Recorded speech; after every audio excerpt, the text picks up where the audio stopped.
안녕하세요. 김호준입니다. 천홍욱 관세청장이 취임 다음 날 서울 모 식당에서 최순실을 만나 열심히 하라는 말에 최선을 다하겠다 답했다는 보도가 어제 있었습니다. 이에 관세청은 최 청장이 취임 이후 다양한 외부 인사를 만난 과정에서 최순실을 한 차례 만난 사실이 있지만 최선을 다해 직무를 수행해서 신뢰받는 관세청이 되겠다는 포부를 밝히는 그런 일반적인 언급이었지 충성맹세는 사실이 아니라고 해명했습니다. 최 청장은 지난 2월 기재위 업무보고 때 최순실 관련 모든 의혹을 부인했었고 최근 한 언론과 인터뷰에서는 최순실과의 만남 자체를 처음에는 부인했었습니다. 물론 기억이 나지 않았을 수도 있습니다. 그런데 모든 해명을 굳이 곧대로 받아들이더라도 여전히 이해가지 않는 대목이 있습니다. 차관급인 관세청장이 국민에게 신뢰받는 관세청이 되기 위해 만나야 했던 외부 인사 중에 취임 바로 다음 날 만난 민간인이 왜 하필 최순실인 거죠? 최순실 씨 본인 설명에 따르면 임대업자에 불과한 민간인을 관세청장이 왜 만나서 신뢰받는 관세청이 되겠다고 포부를 밝히는 겁니까? 웃기지 않습니까? 김어준의 실소였습니다.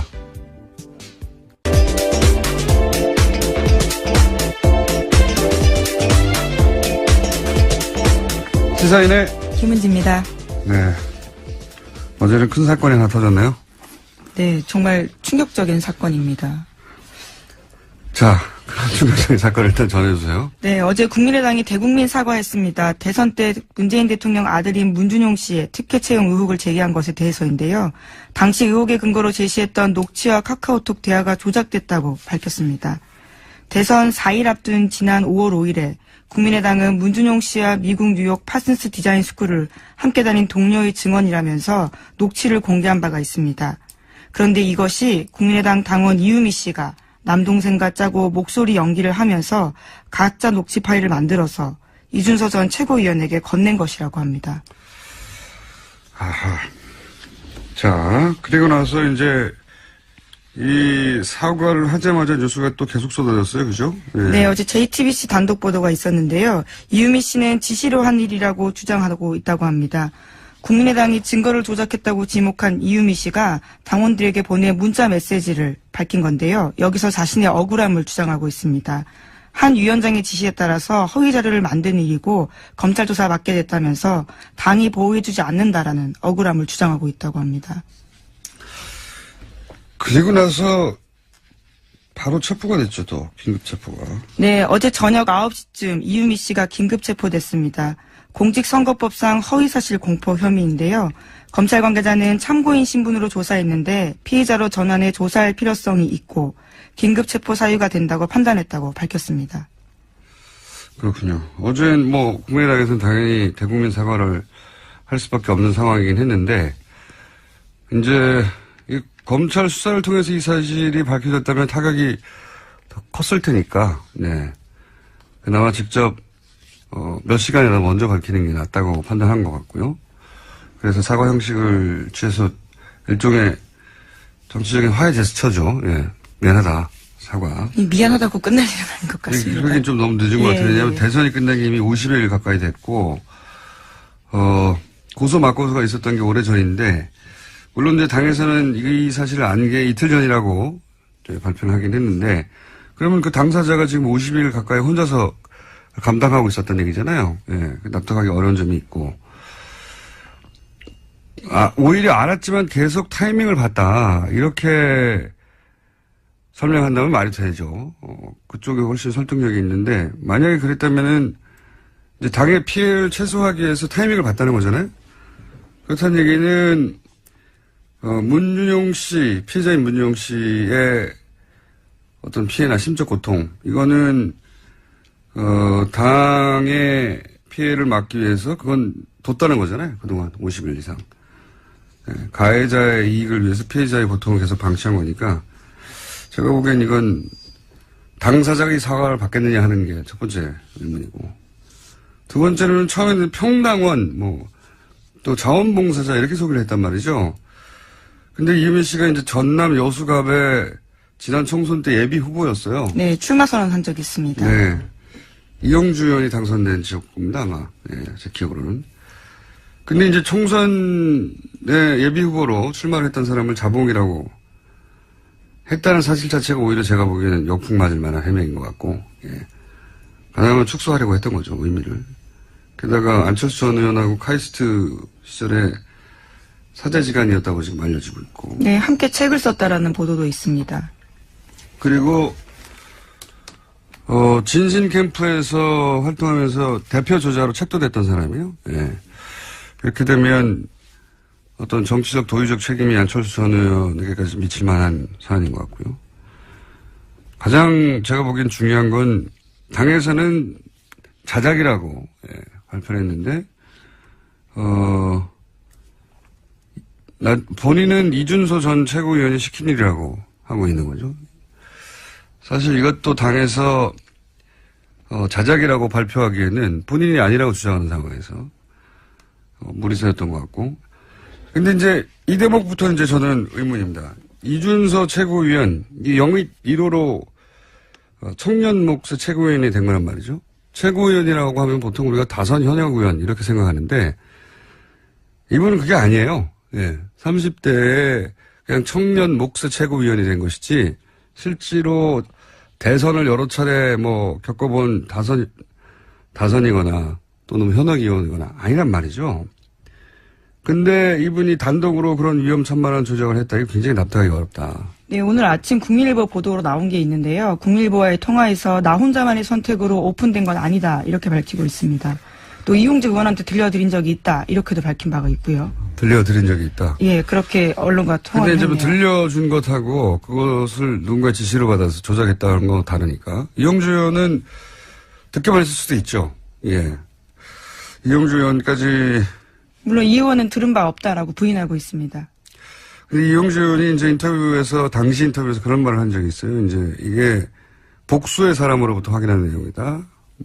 여러 차례 확인된 사실이다. 본인은 확신을 했다는 당시의 표현 같은데.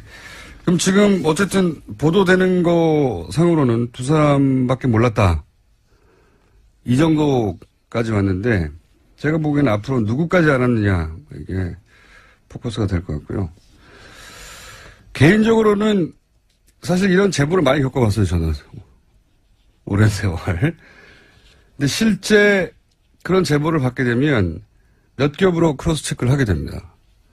그래 놓고도 입 밖에 내기 힘든 거예요. 이런 상황은. 특히 대선 때는. 왜냐하면 대선의 공방은 대선이 끝난 이후에 무마되는 경우도 있지만 사안이 중대할 경우에 계속 가거든요. 네, 실제로 투표 결과에 영향을 줄 수 있기 때문에 선거 때 허위사실 유포는 굉장히 큰 범죄입니다. 예, 그런데 이제 대선을 처음 치르는 젊은 정치 지망생이라고 봐야 되죠. 그 사람들이 대선 나흘 전인가요? 이럴 때 이런 정도의 위험한 일을 스스로 판단해 조작을 했다. 저는 그런 상황을 많이 겪어본 사람으로서 굉장히 상상하기 힘들다. 예, 납득하기 어렵습니다. 사실. 그래서 결국은 누구까지 알았느냐 포커스가 될 거라고 보고 이런 내용을 대선에서 자신 있게 조작해서 발표하려면 기본적으로 기본 소스부터 있어야 돼요. 여기서 이제 녹취록이라고 그때 당시에 나왔던 내용들을 보면 최소한 기본 사실들 베이스 하에 거짓말을 한 거거든요. 기본 사실들을 누군가 제공했다. 그리고 그 위에 대본을 짜고 그리고 실행자였던 액션을 했던 사람이지 액션 플랜을 짠 사람은 따로 있었을 것이다. 라고 저는 추정해 봅니다. 이제 앞으로 관련 뉴스가 앞으로 많이 나오겠죠. 이 사건은 국민의당에 아주 크고 긴 상처를 남길 것 같네요. 예. 다음 뉴스는요? 네, 어제 한승희 국세청장 후보자의 인사청문회가 있었습니다. 더불어민주당의 송영길 박영선 의원이 최순실 씨와 이재용 삼성전자 부회장의 해외 은닉 재산 문제를 집중적으로 물었습니다. 더불어민주당 송영길 의원은 최순실 씨가 박정희 전 대통령의 비자금을 관리했다라는 관련 단서를 확보했냐라고 물었고요. 한 후보자는 직접 스위스를 간 적도 있냐라고 물었습니다. 이에 대해서 한 후보자는 즉각 답변하지 않고 침묵을 지켰는데요. 또다시 물었습니다. 송 의원이 이재용 부회장의 해외 계좌도 확보해서 자진 신고 받았고 그 신고 액수가 5천억이냐라고 묻자 한 후보자는 조사가 진행 중인 사건이지만 특혜는 존재하지 않는다. 이렇게 이야기했습니다. 자, 이거 굉장히 중요한 질의였는데 저희가 어제 이 인사청문회에서 있었던 질의 내용을 준비하려고 했는데 준비를 못했나 봐요. 왜 준비를 안 했죠? 어제 준비하기로 했었는데. 자, 이 내용은 간단하게 요약하면 어제 국세청장 청문회에서 송영길 박영선 의원이 거의 유사한 질문을 했죠. 네, 여기에 그렇습니다. 탈세 자발적 신고 기간이 2015년에 있었는데 이 기간 동안 이재용 부회장이 5천억을 신고했다고 하는데 사실이냐? 네. 사실이냐고 물었는데 한승희 국세청장 후보는 개별 납세에다에 대해서는 확인해 줄 수 없다. 이게 원론적으로 맞는 얘기죠. 원론적으로 맞는 얘기인데 그리고 또 그 책임이 당시 국세청장이 아니었기 때문에 후보에게 전적으로 있는 것도 아니고. 근데 이 질의가 굉장히 중요한 이유가 뭐냐면 제가 보기엔 굉장히 중요한 질의인데 뉴스가 별로 없어요. 거의 없어요. 왜 중요하다고 보냐면 첫 번째로는 5천억을 탈세하고 아무런 처벌을 받지 않고 지나갔다면 만약에 이런 사실이 실제로 있었다면 이거는 일개 청 국세청 단위에서 받을 수 있는 게 아니란 말이죠. 예. 이거는 거꾸로 말하면 5천억에 해당되는 삼성 비자금을 합법화하는 길을 국세청이 열어준 거란 말이죠. 네, 어제 박영선 의원이 그런 차원의 질문들을 했습니다. 정권 차원에서 딜이 있었던 거 아니냐라고 따져 물었습니다. 여기서 이제 딜이라고 하면 이게 혹시 정유라를 지원하고 그 대가로 받은 거래 중 일부가 아니냐 이런 의혹 제기거든요. 물론 그렇게 어디가 나오진 않았어요. 근데 그 함의는 그렇다고 보여지는데 지금 그 후보에게 당사자가 아닌데도 불구하고 이런 질문을 한 이유는 뭐냐면 최순실 세무지사가 현재 진행 중이라고 하고 재벌들 탈세 집중 관리하겠다고 했는데 지난 정권에서 이 5천억 여객 탈세 신고권이 사실이냐? 사실이라면 이거 이제 앞으로 어떻게 할 거냐? 청장이 되면 이런 질문이거든요. 네, 당연한 질문이고 주목해야 되는 사안인데 크게 보도가 안 됐습니다. 5천억이 누구 애 이름이 아니잖아요. 5천만 원도 아니고 5천만 원 탈세해 보세요. 5천만 원만 탈세해도 감옥 갑니다. 5천만 원도 없습니다. 근데 5천억이 이게 사실이 확인이 돼야 되겠지만 어제 두 의원이 지금 질의를 했는데 5천억이 만약에 여기에 탈세를 자진 신고했다는 이유만으로 그냥 넘어갔다면 큰일이죠. 아주 큰일인데 언론 보도 거의 없어서 따로 짚어봤습니다. 자, 다음 뉴스는요. 네, 지난해 삼성과 최순실 씨가 이른바 말세탁했다라는 보도 여러 차례 알려드렸었는데요. 삼성은 이에 대해서 계속 부인해왔습니다.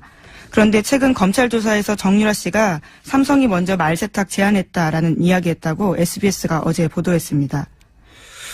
정유라 씨 진술을 다 믿을 수는 없는데 저는 이 대목은 개연성이 충분히 있다 이렇게 봐요. 그러니까 말세탁을 삼성은 법정에서 이제 최순실 씨한테 속았다는 거거든요. 자기들이 제안한 게 아니라. 근데 정유라 씨는 지금 삼성이 이걸 제안했다는 거잖아요.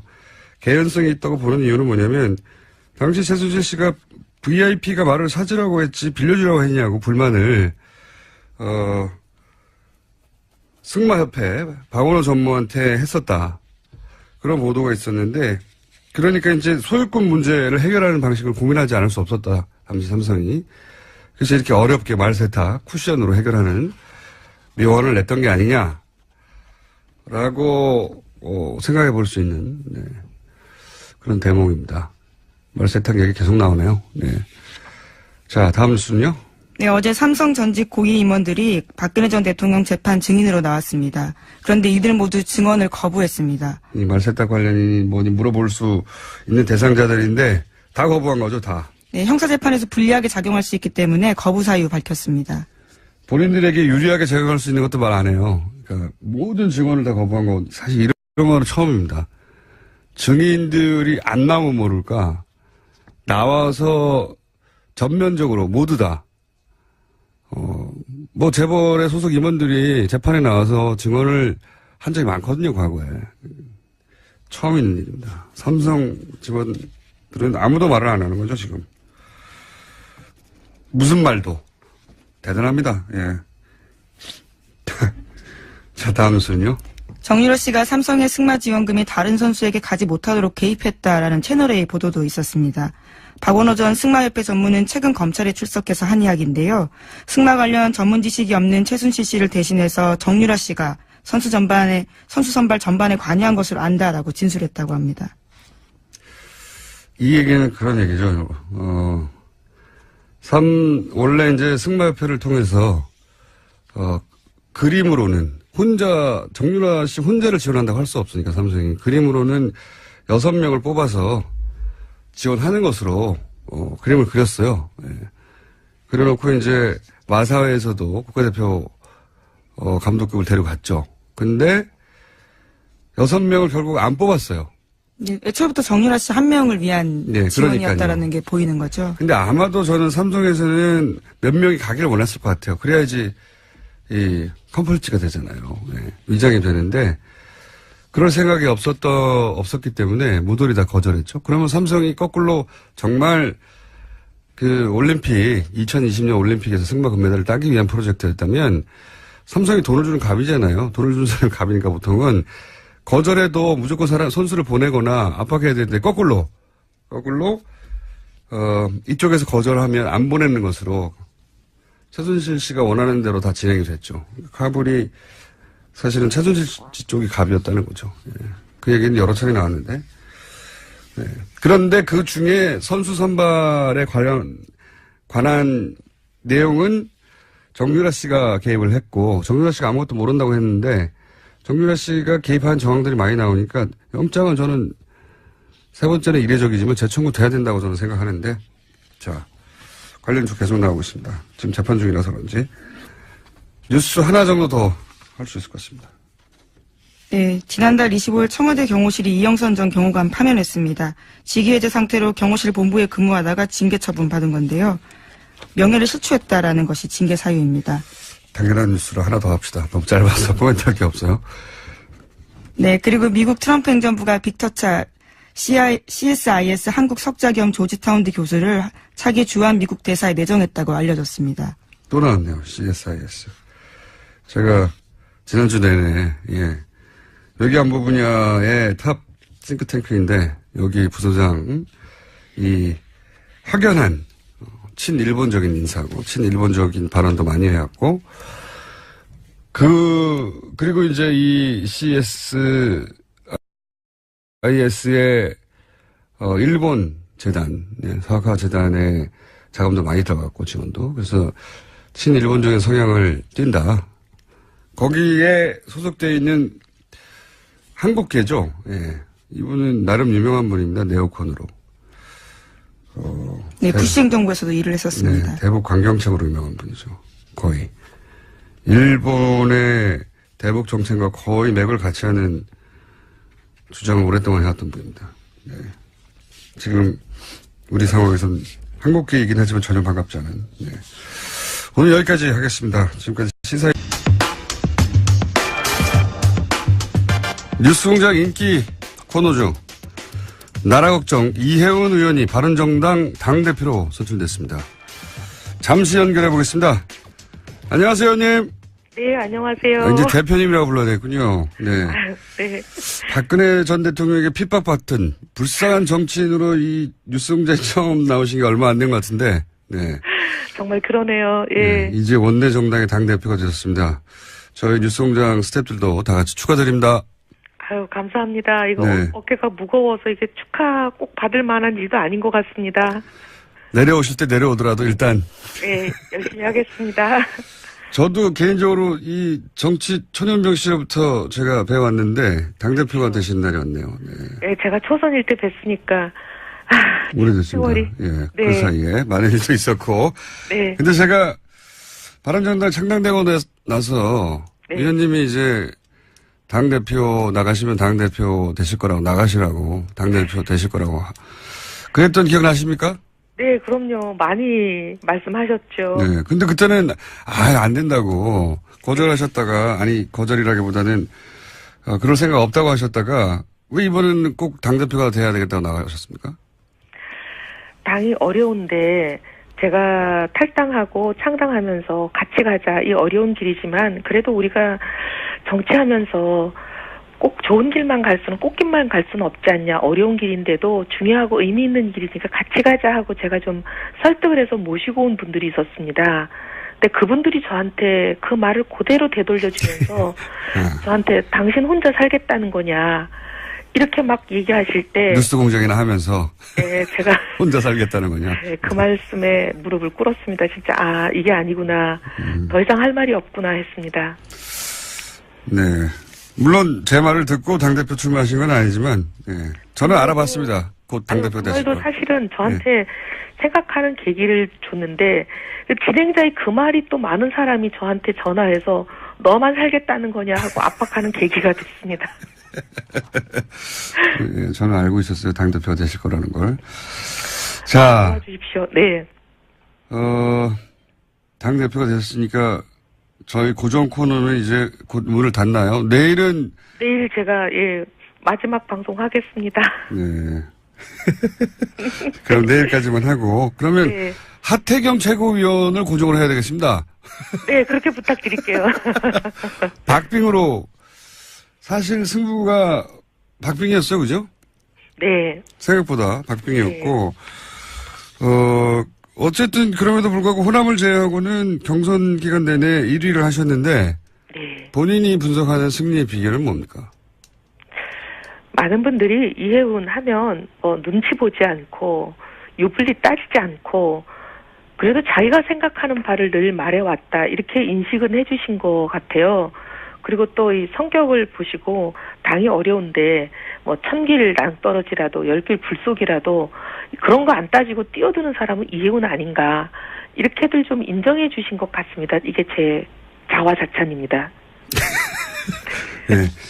저희는 저희끼리 자화자찬하겠습니다. 이게 다 뉴스공장 덕분이라고. 네.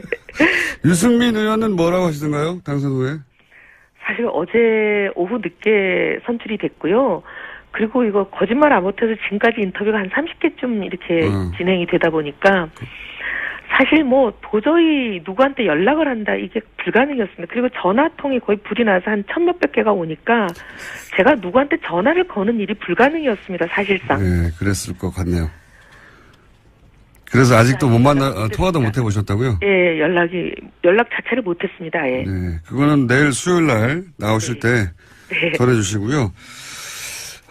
기왕 연결한 김에 인사만 하고 끊으려고 하다가 몇 가지 그래도 여쭤봐야 될 것 같습니다. 네. 어제는 홍준표 전 경남지사 이야기가 화제였어요. 정병국 전 대표가 자서전을 냈는데 그 내용 중에 바른정당의 입당 가능성을 타진을 당시 했었다. 이런 내용이 담겨가지고 논란이 됐는데 혹시 아시는 건 좀 있으십니까? 사실 뭐 정병국 대표한테 직접 들은 얘기나 홍 전 지사에게 직접 들은 얘기는 없습니다. 근데 당시 그런 소문이 좀 돌았던 건 맞고요. 소문 정도 돌았다. 예, 근데 뭐 소문이 돌 때 제가 뭐 이걸 일일이 확인하거나 사실관계 뭐 파악을 하거나 그러지는 않았고요. 소문이 돌았다 정도? 네, 근데 이제 이 책을 인용한 기사를 보면서 무슨 생각이 들었냐면 이 두 분 다 제가 한 직장에서 10수년 같이 지내온 굉장히 잘 아는 분들 아니겠습니까? 네. 한 공장에서 한속 그렇게 오래 먹으면 사람에 대해서 정확하게 좀 알 수 있습니다. 네. 근데 이제 두 분의 그동안의 인품, 행보 이런 걸 보면 저는 정병국 의원이 사실이 아닌 말하는 걸 아직까지 보질 못했거든요. 그리고 정병국 의원이 사석에서 그런 말을 잘 하지 않고 굉장히 진지한 타입이에요. 진지하시죠. 네. 미스터 진지해요, 완전히. 예. 근데 그런 분이 책에다가까지 쓰신 말을 거짓말을 했을까? 저는 그렇게는 생각하지 않습니다. 하는 정도의 추정하신다. 네, 제 생각이 그런 거죠. 제 알겠습니다. 판단입니다. 이야기는 뭐 아무래도 홍준표 전 지사하고도 연결해서 한번 들어보셔야죠. 네, 들어봐야 될 것 같긴 합니다만 지금은 전면 부인하고 있고 또 한 가지 이제 현안 중에 급히 터진 거라 말씀 여쭤볼게. 이 국민의당에서 문준용 씨 의혹 관련해가지고 이제 제보 내용을 조작했다는 게 어제 밝혀졌어요. 예. 그리고 이제 긴급 체포가 되는데, 그 당원 이은미 씨가. 네. 본인은 지시로 한 일이라고 하고 있고, 예, 국민의당에서는 이유미 씨가,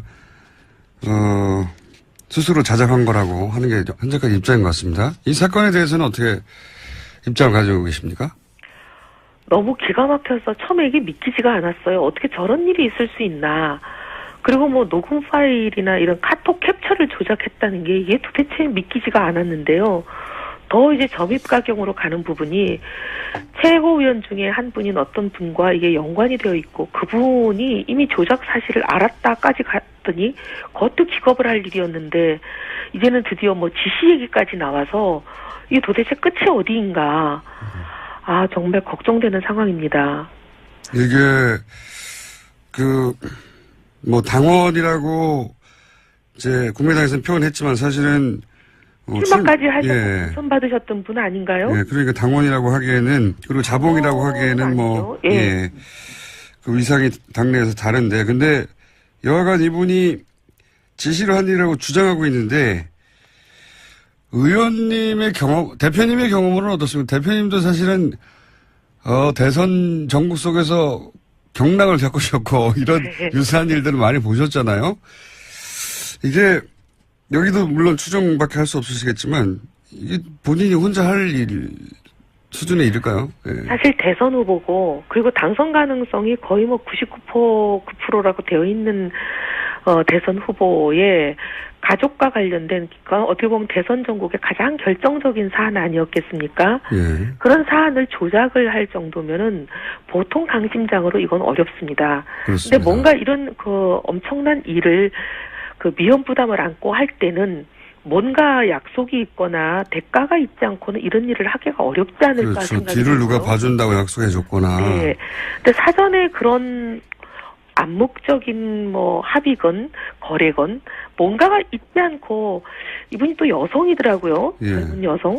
뭐 아들이 있다고는 하지만 어쨌든 이 젊은 여성이 그런 일을 통상적으로 하려면 혼자서 단독범으로 이렇게 하는 거는 제가 본 적은 없는 것 같습니다. 그러니까 더구나 대선 한복판에서 이런 일을 한다는 게 굉장히 어려운 일이. 예를 들면 그냥 가정주부로 집에서 이제 뭐 전업주부만 하셔가지고 정치권이 어떻게 돌아가는지를 전혀 모르는 분 같이 보이지가 않고 국회의원 출마하면서 공천도 받으셨던 분이잖아요.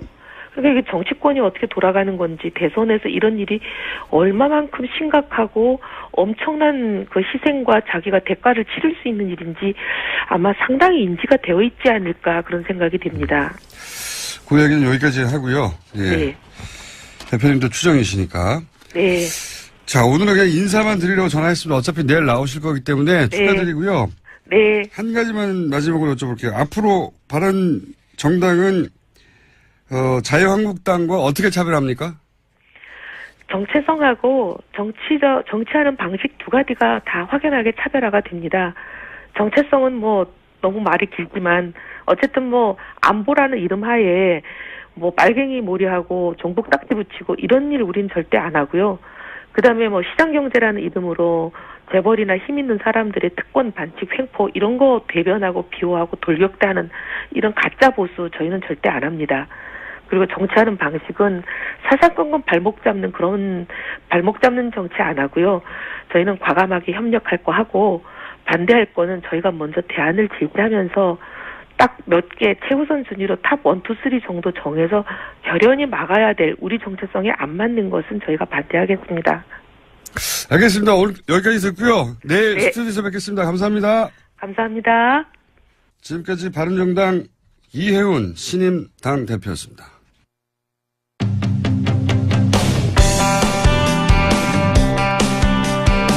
자유한국당 대표 경선도 뜨겁습니다. 후보 간의 공방이 치열해지고 있는데 원유철 후보 전화 연결해 보겠습니다. 안녕하세요, 의원님. 예, 안녕하세요. 원유철입니다. 네, 우선 일단 출마의 변부터 들어보겠습니다. 아, 예. 우리 자유한국당이 지금 이대로는 절대 안 되겠다는 절박한 심정으로 나섰고요. 이것도 그 정치혁명 수준에서 전당대회가 이루어져야 된다라는 판단입니다.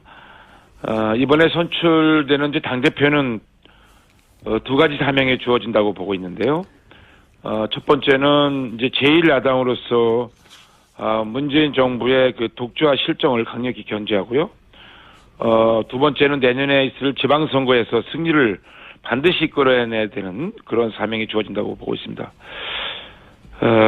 저희 자유한국당이 지난 대선에서 사실 대한민국 인구의 절반이 사는 수도권에서 3위를 했고요.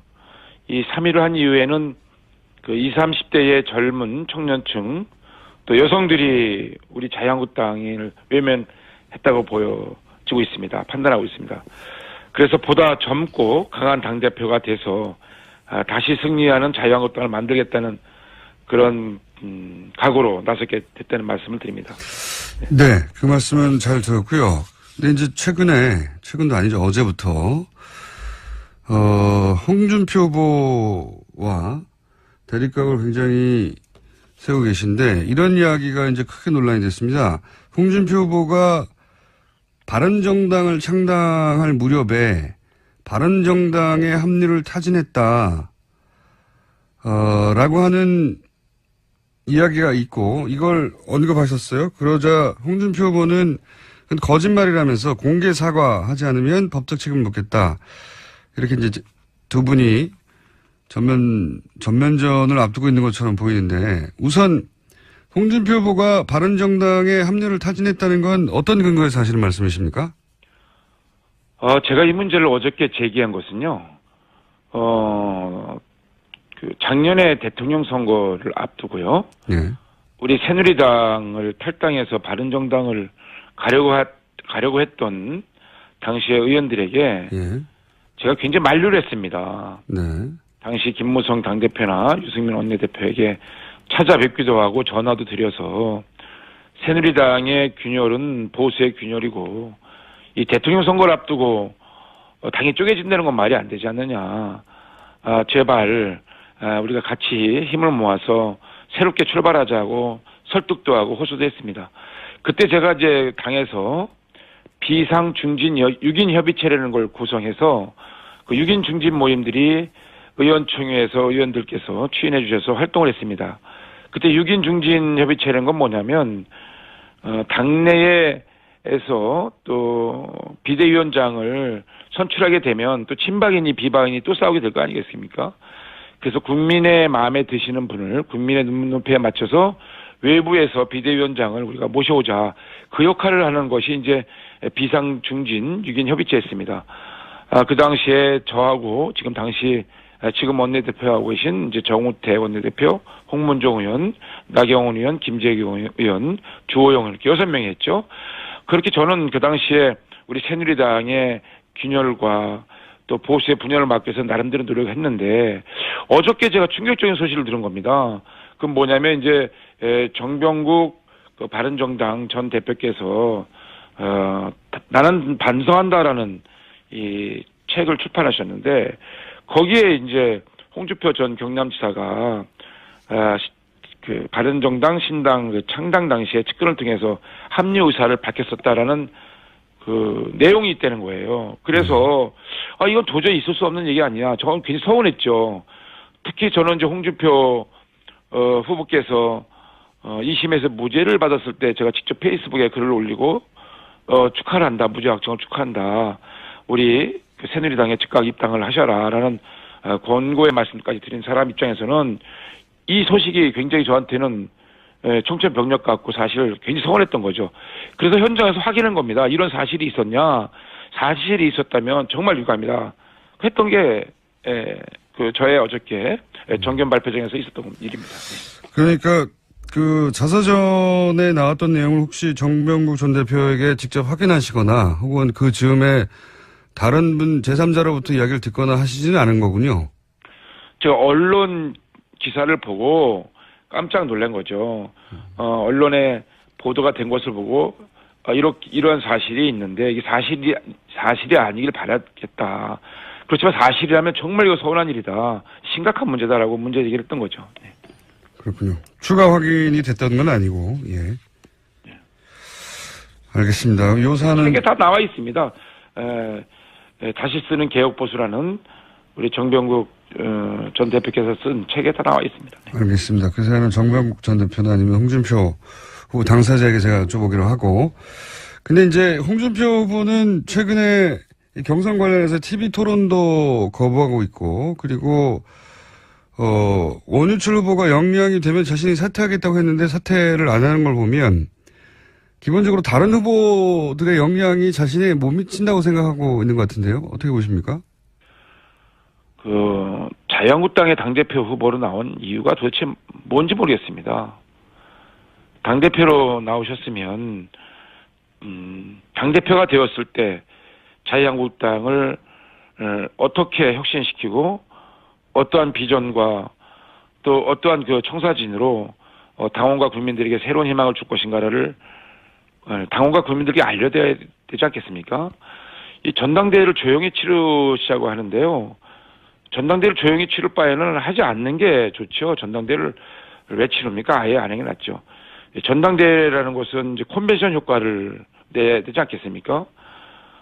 그리고 유권자인 우리 자유한국당의 당대표는 유권자가 국민과 당원입니다. 국민 여론조사 30%, 당원 70% 이렇게 합산해서 당대표를 선출하게 돼 있는데요. 유권자인 국민과 당원들에게 왜 당대표에 나왔는지, 당대표가 되면 무엇을 할 것인지를 TV 토론을 통해서 알려드리고 나서 심판을 받는 게 후보로서의 마땅한 기본적인 책무가 아니겠습니까? 그것을 외면한다는 것은 제가 볼 때는 홍준표 후보께서 지난 대선 동안 쌓은 대통령 후보로서 한 달 동안 많은 언론의 관심, 국민의 관심 속에서 선거를 치르지 않으셨습니까? 그런 그 인지도를 가지고 적당히 전당대회에 무임승차를 하시려는 것이 아닌가 이런 생각이 들었습니다. 그래서 이건 공정치 못하다. 기회는 균등해야지 결과에 대해서 우리가 모두 승복을 할 수 있는데 홍준표 후보께서 TV 토론을 회피하시고 외면하시는 거는 이건 당대표로서 자격이 문제가 있다. 만약에 계속 당대표 후보자로서 TV 토론을 거부하신다면 홍준표 후보가 사퇴하든지 내가 사퇴하든지 아주 사생의 결단을 내겠다라고 제가 강력히 TV 토론을 응하시도록 촉구했죠. 그래서 응하시겠다고 하셨어요. 제가 알기로는 응하실 거라고 보고 있고요. 지금 국민들과 당원들께서 지금 자유한국당의 당대표로 후보로 나온 우리 3명들에게 TV 토론을 보시고 어떤 후보가 무슨 생각을 갖고 나오신지 판단하시고 결정하셔야 되지 않겠습니까? 만약에 홍준표 후보가 끝까지 TV 토론을 안 하시면은 어떻게 합니까? 저는 홍준표 후보께서 당을 살린다고 당대표에 나오셨기 때문에 당연히 TV 토론에 나오셔서 어떻게 당을 살릴 것인지 말씀을 하셔야 된다고 보고 있습니다. 만약에 이것을 거부한다면 당대표에서 자격이 없는 거죠. 예. 자격이 없다고 주장을 할 수 있지만 그렇다고 후보를 강제로 사퇴시킬 수 있는 규정은 없지 않습니까? 이건 이제 국민과 당원들께서 판단하실 문제라고 생각합니다. 네. 홍준표 후보가 당대표가 되면 안 되는 이유가 있나요? 지금 대선에서 2위를 한 후보이기도 하고 지명도 면에서는 어쨌든 다른 후보들보다 앞서는 건 사실이거든요. 홍준표 후보가 당대표가 되면 안 된다. 어떤 이유가 있습니까? 홍준표 후보라고 당대표가 되지 말라는 법은 없죠. 홍준표 후보께서 지난 대통령 선거 때 얻으신 득표가 이제 24%입니다. 분투하셔서 24% 얻었지만, 대한민국 인구의 절반이 사는 수도권에서는, 문재인 안철수 후보에 의해서 3등을 하셨고요. 그리고, 역대 가장 큰 표차로 우리 제1야당의, 집권당의 후보로 당시에, 사실은 2위로 되셨죠. 저는 이것은 홍준표 후보의 나름 성과이자 한계라고 생각합니다. 24%의 한계를 이제 극복하는 일이 저희 자유한국당에 주어진 일이고요. 이 원유철 후보가 이 남은 이 76%의 새로운 가능성을 그 자유한국당에 가져오려고 나섰습니다. 예. 홍준표 후보가 당대표가 되지 말란 법은 없긴 하지만 원유철 의원님이 더 나은 이유가 있어서 나오신 거 아니겠습니까? 네. 본인만의 경쟁력은 그럼 어디에 있나요? 네. 홍준표 후보께서 지난 대선 때 얻으신 그 표를 분석해 보면요, 이 20대, 30대, 40대 젊은 층이 완전히 외면을 했고요. 여성들이 등을 돌렸습니다. 그렇기 때문에 특히 수도권에서는 일자리와 교육 때문에 이 젊은 층, 청년층, 여성들이 많이 살고 계신데요. 이분들이 등을 돌렸기 때문에 20대에서 30대까지는 10% 내외의 득표를 하시지 않았습니까? 그래서 이 젊은 층들의 마음을 다시 잡고 여성들의 마음을 잡기 위해서 보다 젊은 당대표가 되는 것이 그분들에게 한 발 더 다가서는 길이다. 저는 50대의 젊은 당대표가 돼서 우리 젊은 층과 여성들에게 그분들이 원하는 정책이 뭔지, 또 그분들이 원하는 우리 자유한국당의 새로운 모습이 뭔지 잘 살펴서 그분들에게 새로운 희망을 만들어 드릴 자신이 있습니다. 그렇게 하고 있고요. 그런 차원에서 제가 벌써 이 생활정치혁명 법안이라고 지금 릴레이 법안을 내고 있는데, 먼저 1호 법안 낸 것이 이제 할마할바법이라는 법안을 냈습니다. 손자 손녀를 돌보는 할아버지와 할머니들에게 가족 양육 수당을 지급하는 내용의 법안인데요. 이거는 이제 젊은 층들의 그 양육 부담을 줄여드리고 노인층의 빈곤 문제를 동시에 해결해서요, 행복한 가정 공동체를 만들어 가겠다. 요즘에 자기 이제 친할머니 할아버지한테 손자들이 그 돌봄을 당하는 것이 젊은 부부 입장에서는 마음도 편하고 또 경제적인 혜택도 돌아가기 때문에 건강한 공동체가 가족 공동체가 되지 않겠습니까? 그래서 이제 그 법안을 제가 생활정치혁명이라는 이름으로 1호 법안을 냈고요. 또 2호 법안은 82년 김지영이라는 소설, 우리가 지금 여성들의 경력 단절 문제라든가 여성들의 여러 가지 현실에서 겪고 있는 문제를 잘 써낸 소설입니다. 저도 다 읽어봤는데요. 그래서 생활정치혁명 2호 법안으로 김지영법, 소위 김지영법을 발의했습니다. 할마할바법에 이어서요. 그래서 근로소득으로 살아가고 있는 그 젊은 세대 부부들에게요, 그 아이 돌봄 비용에 대해서 소득공제 혜택을 부활시켜주는 법안입니다. 이렇게 이제 저는 젊은 층과 여성들에게 좀 더 진정성을 가지고 그분들이 원하는 정말 생활정치혁명을 자유한국당이 이뤄내서 잃어버린 지지를 좀 회복하고 또 우리 자유한국당이 국민과 함께 호흡하는 정당으로 만들고 싶다는 포부를 가지고 이번에 당대표에 나섰기 때문에 이런 부분에 있어서 제가 다른 후보들도 다 훌륭하시지만 제가 더 경쟁력이 있다라고 감히 말씀드립니다. 알겠습니다. 지난번 저희가 이제 신상진 후보 연결했을 때도 드렸던 질문인데, 이제 자유한국당이 문재인 정부 출범 이후에 박수를 쳐준 기억이 없어서 드린 질문입니다. 문재인 정부가 아주 잘못하고 있다는 자유한국당 주장은 잘 알겠습니다. 근데 혹시 이 정부에서 자유한국당이 잘못한 것은 없습니까?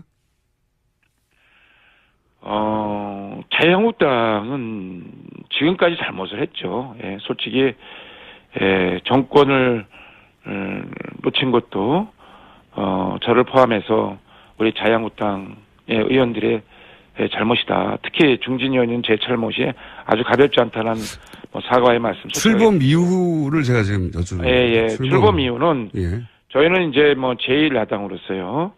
이제 저희들의 책무가 문재인 정부가 잘못 가고 있는 방향에 대해서 강력히 견제하고 비판하고 또 그동안 집권을 해온 경험이 있는 그런 국정 경험이 있는 정당으로서 대안을 제시하는 것이 저희들의 역할인데요. 저는 이제 문재인 정부가 사실 첫 단추를 잘못 끼고 있는 부분이 많이 있다고 판단하고 있습니다. 제 질문은 그런 주장은 제가 잘 알고 있는데요. 근데 제가 궁금한 것은 자유한국당이 출범 이후에 이런 판단을 잘못했다. 자유한국당이 잘못한 지점은 없었나? 혹시 그런 이런 부분은 잘못됐기 때문에 내가 대표로 나가서 그걸 고치겠다. 이 질문입니다. 그런 자유한국당의 잘못은 없었습니까? 네네. 자유한국당의 잘못은 저희들이 이제 그 언론을 통해서 많은 좀 노력을 하고 여러 가지로 노력하고 있지 않습니까? 지금 저희들은 이제 국정을 책임진 입장이 아니고 국정을 비판하고 견제하는 입장에 놓여 있지 않습니까? 야당으로서요. 그런데 제가 한 가지 말씀드리고 있어는 예를 들어서 추경 문제와 관련돼서는 일자리 추경이 지금 사실 원유철 청년 일자리 후보였습니다. 여보세요? 네, 2부에서 자유한국당 원유철 후보 마지막 질문 답변 과정에서 저희가 시간이 부족해서 마무리 인사를 못했습니다. 한국당이 이제 야당으로 그 정치적인 지위가 바뀌었지 않습니까? 네. 예, 저희는 그 야당의 입장에서 지금 문재인 정부가 잘못 판단하고 또 여러 가지 국정 현안에 대해서 국민적 입장에서 볼 때 부족한 부분을 비판하고 견제할 수밖에 없지 않습니까? 네, 야당이 그렇다는 건 알겠습니다. 그런데 자유한국당은 그 과정에서 잘못이 없는가? 잘못이 없다기보다도요. 예. 그런 표현보다도 저는 그 자유한국당이 적극적으로 국민을 위해서 안보나 민생 같은 데는 여야가 없기 때문에 그런 분야에 있어서는 적극 협치를 해야 된다고 보고 있습니다. 그런데 문재인 정부가 협치를 진정으로 원한다면 협치가 협박으로 보여서는 안 된다고 생각하는 거죠. 무슨 말씀이시냐면 이 안보 문제와 관련돼서는 이 사드와 관련돼서는 우리는 입장을 달리하고 있지 않습니까? 지금 이 사드 배치의 보류라든가 또 문정인 특보의 그 발언이라든가 이런 것에 대해서 우리 국민들이 이 안보 불안감을 오히려 증폭시키고 있기 때문에 국민들의 이러한 불안감을 해소시키는데 저희 한국당이 더 적극적으로 이 문제를 제기하고 대안을 내놓고 있는 겁니다. 그렇기 때문에 앞으로도 우리 자유한국당은 문재인 정부가 잘못되고 있는 부분에 대해서는 강력히 견제를 할 것이고요.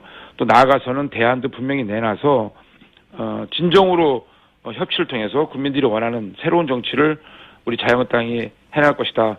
특히 인사청문회 과정에서 문재인 정부가 높은 지지율만 믿고 그냥 밀어붙이기식 그냥 묻지마 통과, 닥치고 통과식으로 하는 거는 정말 곤란하다.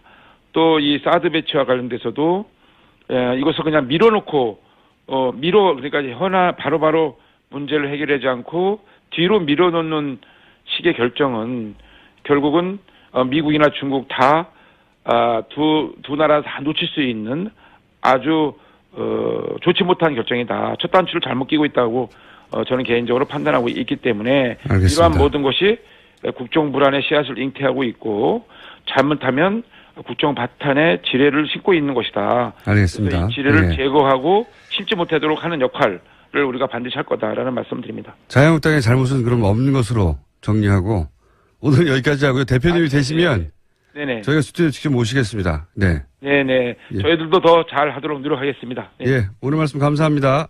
네. 자유한국당 원유철 후보였습니다.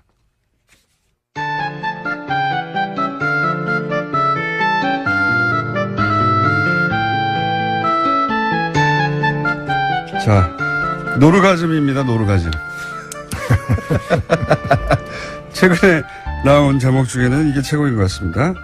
노모 씨도 있었어요. 노모 씨. 자비는 없다. 어울리는 제목이고. 예. 노인과 바다를 거쳐 최근에 노르가즘이 왜냐면 이 코너는 시작만 하면 제목이 오거든요. 예. 묻지도 않았는데. 노회찬 정의당 원내대표 나오셨습니다. 안녕하십니까. 네, 안녕하세요. 사건이 팡팡 터지고 있습니다. 최근에 논평하신 많은 사건이. 예. 큰 사건,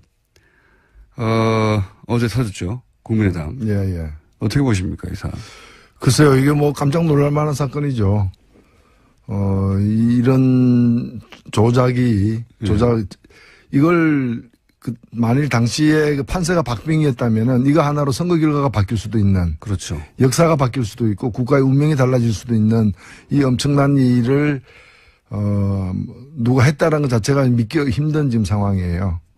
그리고 이날이 안철수 후보가 뚜벅이 유세를 시작한 바로 다음 그렇죠. 날인 5월 5일이었다고 이제 예. 발표가 됐는데요. 그리고 이상한 점이 한두 가지가 아니에요. 이상한 점이. 세 가지만 말씀해 주세요, 그러면. 한 가지만 말씀드리죠. 예. 이게 국민의당 발표를 믿고 싶은데 그게 사실이라면은 예. 어제 비상대책위원장이 이걸 국민에게 대사과 성명 발표하듯이 얘기하는 게 예. 아니거든요. 국민의당 발표가 사실이라면 예. 그 이유미 씨가 나와가지고 예. 제가 당을 속였습니다. 국민도 속였습니다. 당에도 해를 끼쳤고 국민에게도 해를 끼쳤고 내가 잘못했습니다. 예. 이렇게 얘기해야 정상이거든요. 근데 예. 그 사람이 그렇게 안 하고 있다는 거예요. 지금 그 사람은 그분은 당이 시켜서 지시를 해서 했대요. 예. 당의 누군가가 지시해서 했다고 예. 얘기하고 있지 않습니까? 근데 당이 나를 보호해주지 않고 있다, 예. 케어해주지 않고 있다 이 얘기이기 때문에 일단 이유미 씨의 그 진술과 당에서 발표한 내용 어느 것이 사실인가를 검찰 수사를 통해서 규명돼야 될 부분이다 이렇게 봅니다.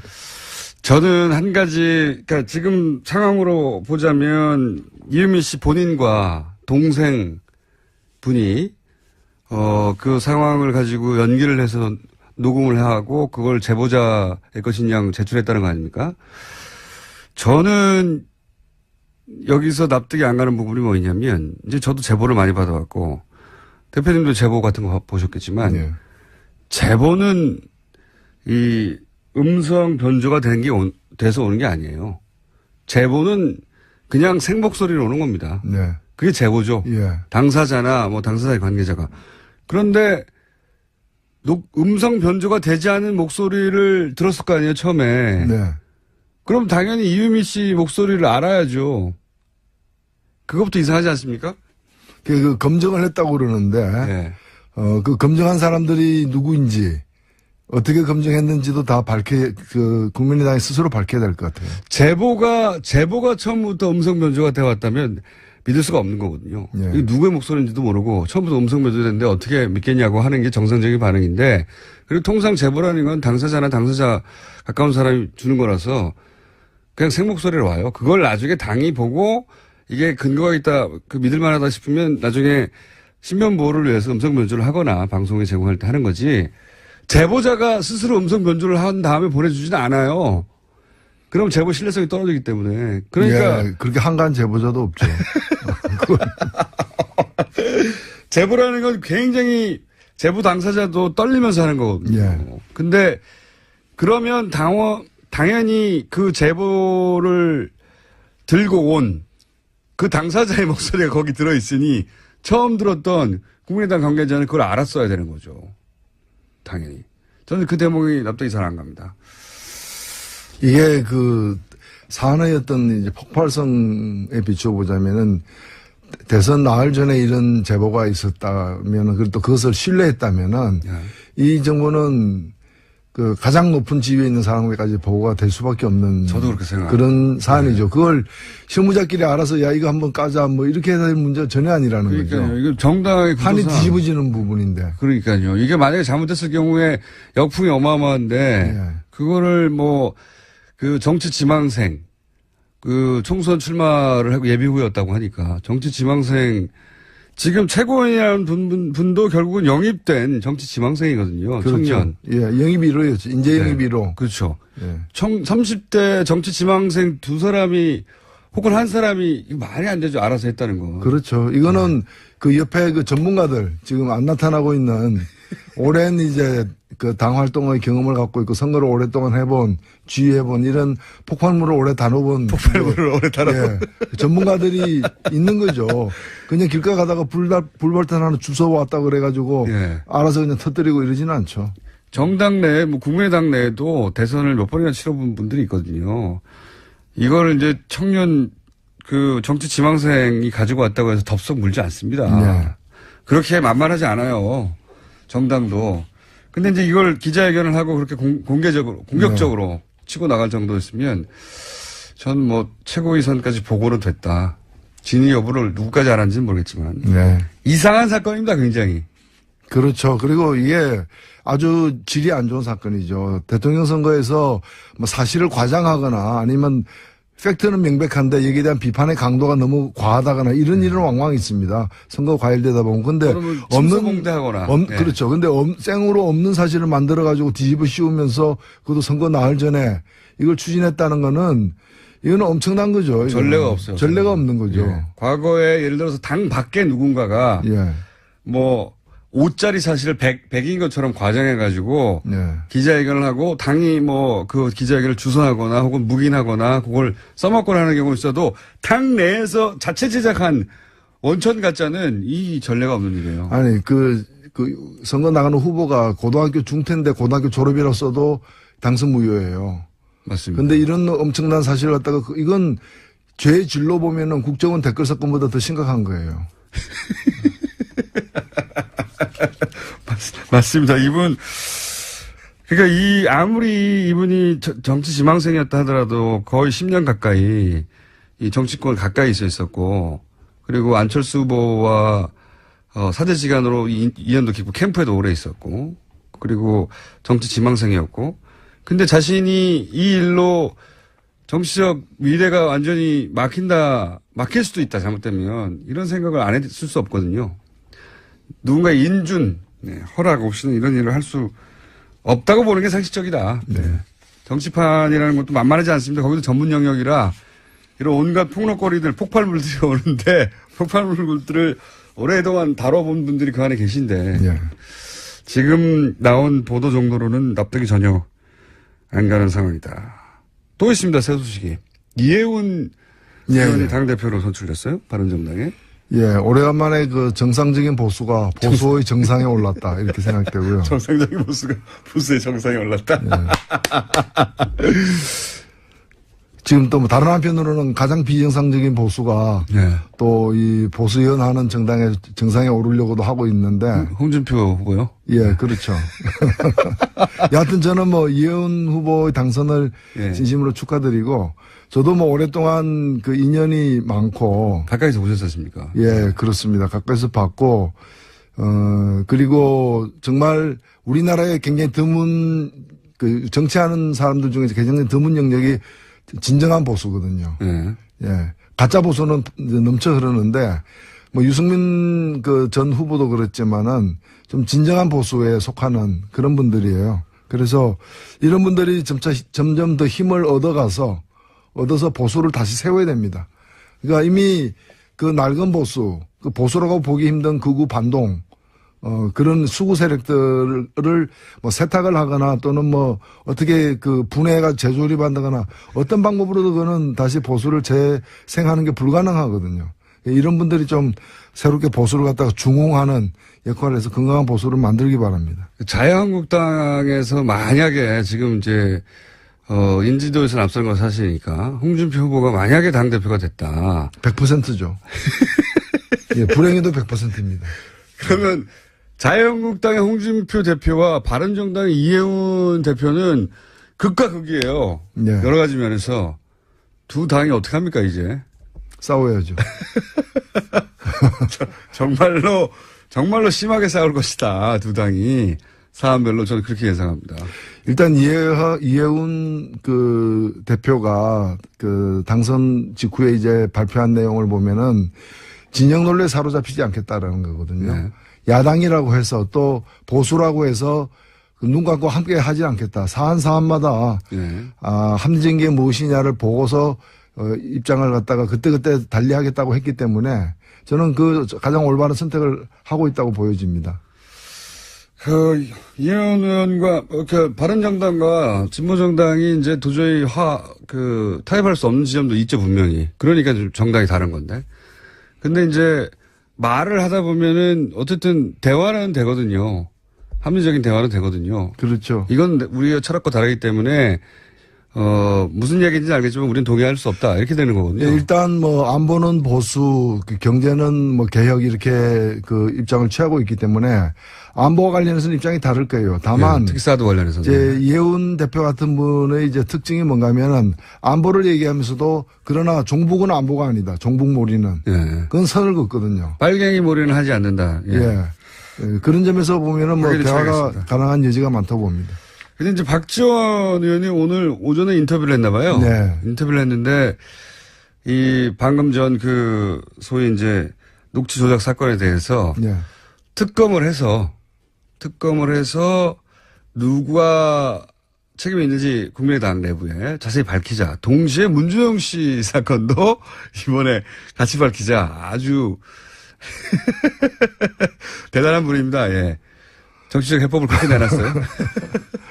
예, 어떤 그 생각으로 그렇게 말씀하셨는지는 모르겠는데 지금 특검이란 거는 검찰이 예. 제대로 수사할 가능성이 없을 때 특검을 하는 건데 지금 명백히 드러난 것은 증거를 완전히 조작해 가지고 이 채용 비리가 있는 양 뒤집어 씌운 거 혐의인데 이게 특검할 필요가 뭐가 있어요.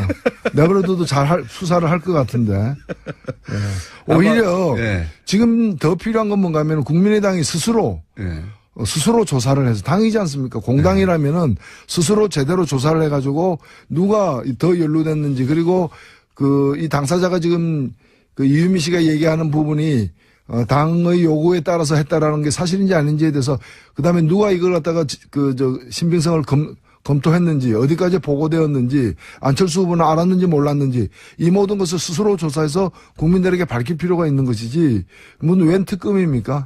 보통은 거꾸로죠. 검찰 수사를 한다고 하면 우리가 당이 알아서 하겠다고 하는 것. 보통 이렇게 나오는데 자체 조사를 해서 밝히고 미진한 부분을 검찰 수사에 의뢰하겠다. 그 특검하자는 얘기는 저쪽도 여전히 의혹이 있다라는 얘기를 지금 하는 거 아니겠습니까? 저는 이거야말로 대선 불복이라고 생각합니다. 대선 불복. 이 부분 어떻게 보십니까? 홍준표 후보가 바른정당의 정병국 전 대표 자서전에 의하면 바른정당 출범 초기에 합류 의사를 타진한 적이 있다. 이래서 공방이 있어요. 근데 홍준표 후보는 물론 부인하고 있는데 그럴 법하다고 보십니까? 예, 홍준표가 실제 어떻게 했는지는 다른 사람들이 알기는 어렵고요. 그렇죠. 관련되고 접촉한 분들은 아시겠죠. 근데 당시에 보면은 반기문 후보가 완전히 이 내려놓기 전에 상황 이럴 그렇죠. 때 보면은 상당수의 제가 직접 확인한 것도 상당수의 국회의원 그다음에 자유한국당 국회의원들 그다음에 심지어는 기초자치단체장 그다음에 시의원 도의원 이런 분들이 떠날 준비를 갖다가 일진, 이진, 삼진 이러면서 떠날 준비를 이삿짐 거의 다 꾸린 상태였어요. 특히 충남 지역을 베이스로 하는 국회의원들은 반기문 총장이 바른정당에 합류하기만 한다면 우리도 합류하겠다 하고 번호표 뽑아서 기다리고 있었죠. 그러니 경남 지역 같은 경우도 제가 경남 창원이니까 그렇군요. 예. 제가 직접 들은 얘기들이 많습니다. 당사자들로부터. 당사자들로부터 순번 기다리고 있다고. 그렇기 때문에 홍 지사 같은 경우에도 그런 여러 가지 고려를 타진을 했을 수도 있다. 다만 진짜 했는지 안 했는지는 이제 관계자들이 이제 더 얘기를 해봐야 알겠죠. 정병국 전 대표의 평상시에 이제 품성이라든가 겪어본 바에 의하면 자서전에 이거를 소위 뻥을 칠 분입니까? 글쎄요. 제가 볼 때는 책에다가 그냥 지나가는 말도 아니고 책에다가 기록에 남는 거짓말을 할 분으로 보이지는 않습니다. 저도 통상 주변에서도 더 그런 얘기를 하는데 물론 이런 수도 있습니다. 같은 말을 서로 달리 해석했다. 요게 나머지 남아있는 한 가지 가능성이죠. 근데 이제 그 책 내용도 측근을 통해서 알아봤다라는 것이기 때문에 측근을 통해서 그러니까 홍 지사 입장에서는 그건 측근이 한 일이다. 나는 모른다. 최악의 경우에는 그렇죠. 측근이 한 일이고 나는 모른다. 나는 측근이 아니다. 그런 거겠죠. 나는 측근이 아니다. 아무 다른 말인데 빵 터졌습니다. 그렇죠. 나는 측근이 아니죠. 나는 측근이 아니다. 이거 어떻게 보세요? 어제 한승희 국세청장 후보자 인사청문회에서 그런 얘기가 나왔어요. 송영길 의원, 박영선 의원을 통해서 아직은 국세청이 공식적으로 확인해주지 않고 있는데 역외 탈세 5천억 이거 들어보셨습니까? 네, 지금 그런 보도가 되는 거 봤습니다. 요거 상당히 중요한 사건 아닙니까?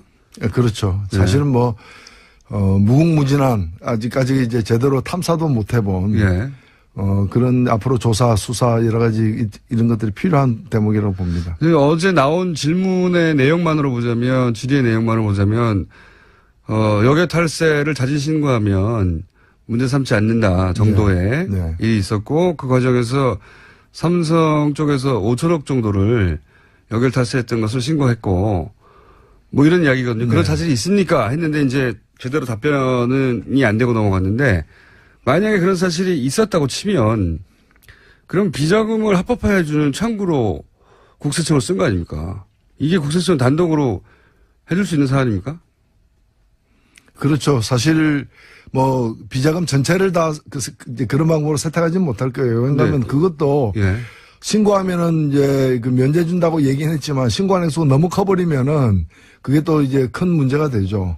그 국세청이 스스로 감당하고 넘어갈 문제가 아니게 되는 거죠. 그 정도 액수면은 그래서 이제 의혹 제기의 밑바탕에는 당신은 이제 최순실 정유라 지원 건으로 삼성과 그 청와대 간에 딜이 있었던 거 아니냐. 자, 정유라 이런 식으로 지원해주면 우리가 예를 들어서 합병에 대해서 눈 감아주거나 도와주거나 혹은 뭐 기타 민원 사항이 있으면 해결해주고 이런 딜 속의 일부였던 게 아니냐 하는 게 의혹의 정체인 것 같아요. 뭐 삼성에서 국민연금 합병 문제, 예. 그 국민연금 관련 주식 합병 문제라거나 삼성중공업 문제라거나 아니면 SK에서 그 동생을 꺼내는 문제라거나 예. 여러 가지 또는 이제 면세점 문제라거나 여러 가지 기업들의 그 민원, 정말 치명적인 거는 민원을 갖다가 해결하는 대가로다가 금전적 지원을 갖다가 예. 본질적으로는 뇌물이지만 그걸 가지고 어떤 지원을 갖다가 받았던 그런 정황들이 많이 확인됐지 않았습니까? 예. 그렇기 때문에 이것도 그럴 가능성이 충분히 있는 거죠. 그렇죠. 그러면 연장선상에서 나와야 될 얘기인데 이 삼성 관련 뉴스들은요 보도가 잘 안 돼요. 그게 신기하죠. 예. 예, 뭐 보도되는 그 통로에 이제 그쪽 삼성에서 많이 이렇게 작용을 하고 있다고 봐야죠. 게이트키퍼가 따로 있는 건지 잘 안 됩니다 보면 사실 요런 건들은. 자, 영장 기각 문제는 어떻게 생각하십니까? 정유라 씨가 영장이 두 번째 기각됐지 않습니까? 예, 뭐 지금 세 번째 영장을 청구할 가능성이 있고요. 예. 왜냐면은 그 마을 세탁과 관련해 가지고 예. 이 정유라 씨가 말을 좀 바꿨거든요. 말을 바꿔서 예, 별것도 아는 말인데 이렇게 막 터지는. 말을 바꿨죠. 그래서 말 바꾸는 것에 관해서 말을 바꿨죠. 예, 그렇죠. 그래서 결국 이제 그 말이 이제 삼성이 뇌물로 제공한 거다라는 그 특검의 주장에 대해서 그동안에 삼성은 그렇지 않다라고 부인해 왔는데 네. 이것이 이제 그 뇌물로 규정할 수 있는 어떤 정황을 갖다가 정유라 씨가 얘기를 했어요. 어머니가 이제 한 일이다. 네. 그러니까 최순실이 작용을 해가지고 그 이미 그 삼성이 이제 준 말, 뇌물로 준 말의 이름들이 드러나니까 그 말을 다시 가져가는 방식으로 하고 전혀 딴 데서 딴 말이 오는 그렇죠. 식으로 했지만 그 블라디미르 말 두 마리가 예. 결국에는 삼성 거였다라는 예. 이제 그 정황에 대해서 새로운 진술을 했고 새로운 진술에 대해서 정유라 씨의 변호인은 저거는 정유라 씨가 자기 의뢰인이 말 잘못한 거다. 예. 또 이렇게 덮어버리려고 지금 하고 있는 상황이기 때문에 지금 현재 이제 계속 영장이 청구되는 부분은 뭔가 하면은 뇌물을 주고받았고 여기에 그 공모를 한 예. 그 과정에 공모한 당사자가 정유라다. 그래서 구속돼야 된다. 이 논리거든요. 예. 그러니까 이 논리를 좀 보강하는 정황 내지 증거가 나오고 있는 상황이기 때문에 다시 검찰 측에서 3차 영장을 청구할 가능성도 있다. 이렇게 보여집니다.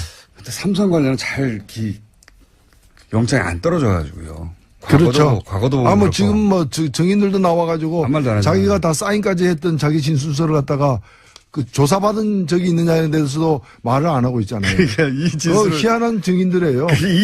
이 진술을 본인이 하셨습니까? 예. 사인한 건데 거기에 대해서도 침묵이에요. 예, 그러니까 그러면 이 피고 증인은 몇 년 며칠 태어났습니까도 얘기 안 하는 거예요. 자기가 태어난 사실도 인정 안 하는 거예요. 그런 거와 똑같은 거예요. 존재를 인정하지 않는 거예요. 그 법원 사법부에 증언하러 나오긴 나와요. 네. 나와서 이렇게 완벽한 침묵으로 일관하는 건 본 적이 없거든요. 더군다나 재벌 사건도 많은데 나오면 뭘 말합니다. 뭐라도 아니다 기다. 근데 이 경우는 나오긴 나오는데 말을 안 해요. 아무 말도. 삼성은 사법부도 두려워하지 않는 거예요. 사실은. 그렇죠. 예. 뭐 법 위에 있으니까. 이런 거는 전례가 없는 경우입니다. 진짜로. 처음 있는 경우야. 이게 그래서 언론에서 비난이 쏟아져야 되거든요. 예. 삼성 관련은 언론 보도가 그렇게 많지가 않습니다. 이런 거. 뭐 광고 돈줄을 쥐고 있으니까 언론도 참 안타깝게 영향받는 경우들이 있는 것 같아요. 그런 추정을 할 수밖에 없는 게 이건 전례가 없는 일이고 그 자체로 법정을 모독하는 거라고 공격할 수 있거든요. 충분히. 예. 자기가 쓴 것도 이거 본인이 쓴 거 맞습니까? 검찰이 물어봐도 사실 인정을 한 다음에 그 다음에 증언할 때 침묵해도 되잖아요. 혹은 거부하거나. 그러니까 아무것도 대답을 안 해요. 예, 아무것도. 증인은 지금 법정에 나와 있으니까 얘기해도 아무 말 안 하는. 증인은 증인입니까? 이거 물어봐도 아무것도 대답을 안 하는 겁니다, 지금. 침묵. 그래서 이제 증인들을 더 이상 부를 필요가 없다고. 결국에는 이런 대응이 이걸 통해가지고 이 관련된 사실들을 이제 제일 중요한 게 이제 뇌물이죠. 형량에 직접적인 영향을 미치니까 이걸 통해서 이재용 씨를 보호하려는. 그렇죠. 네. 그런 이제 무리수를 두고 있는 상황이죠.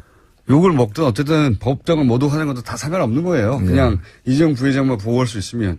그런 상황이 벌어지고 있고 그거를 모든 언론이 질타해야 되는데 우리만 질타하고 있습니다, 지금. 네. 여기서만. 뉴스 공장의 존재 가치죠. 한 가지만 더 여쭤보고, 어제 JTBC에서 김경준 씨 인터뷰를 보도를 했습니다. 예. 이 사안은 지난 10여 년 이상 묻혀있던 사안인데, 예. 묻혀있었지만 사람들은 다들 기억하는 사안이죠. 예. 이 사건은 앞으로 어떻게 보십니까? 예.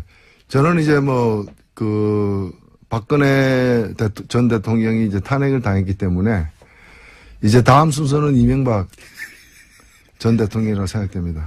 오히려 박근혜 정권에서 이명박 대통령 시절에 있었던 여러 비리나 문제들에 대해서 당시 박 정권이 나서서 그걸 갖다가 은폐하는데 여러 기여를 했다고 저는 보여졌기 때문에 그 당시에 있었던 여러 그 비리 의혹들 또 주요 정책의 어떤 그 문제점 이런 부분과 관련해 가지고는 진상규명이라거나 또는 이제 진실에 대한 어떤 조사가 필요하다고 봅니다. 이제 그 첫 출발이 김경준 씨 입을 통해서 시작된 것 같아요. 네. 네. 그게 JTBC가 이거 한번 보도하고 말 것 같지는 않고요. 네. 앞으로 이어질 것 같고. 요 분야는, 대표님도 전문 분야 아닙니까? 자, 앞으로 제가 보기에는, 이명박 전 대통령에 대한 얘기가 나올 수밖에 없는데, 노회찬 원내대표가 크게 활약이 기대되는, 크게 활약이 기대되는 분야입니다. 정의당도 당대표가 벌써 선출되죠? 예, 그렇죠. 네. 누가 될 거라고 보십니까? 예, 좋은 분이 될 겁니다. 유일하게 비겁한 답변이었습니다.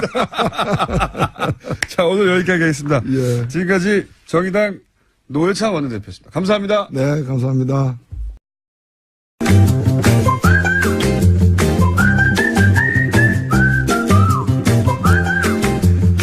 자, 해원 배가 운동을 벌이고 있는 칼폴라니 자유경제연구소 정태주 소장님.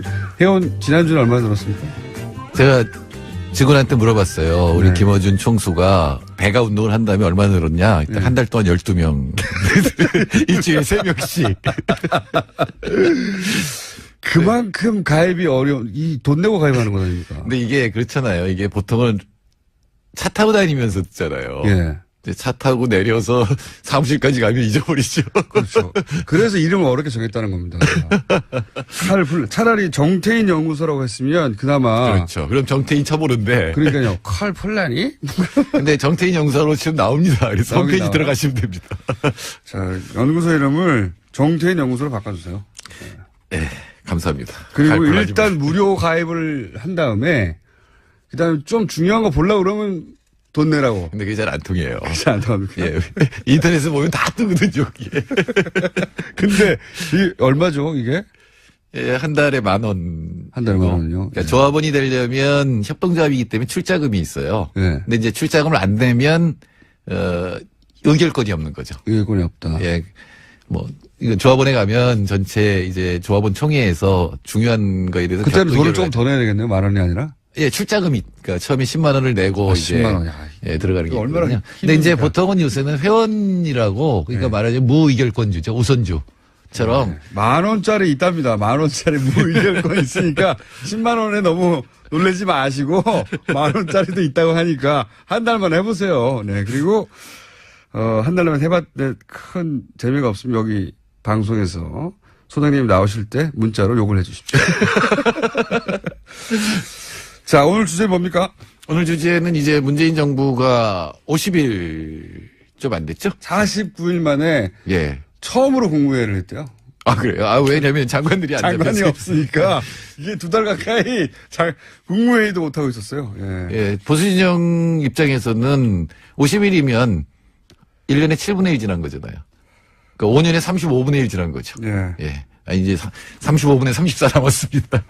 2달 지났는데 2달 동안 국무회의를 한 번도 못했다는 건 네, 뭐, 원래는 취임하기 전에 뭐 한 2-3달이 있기 때문에 예. 이제 장관들 임명하고 비서관들 임명하는데 이번엔 뭐, 이 취임 기간 같은 게 없었잖아요.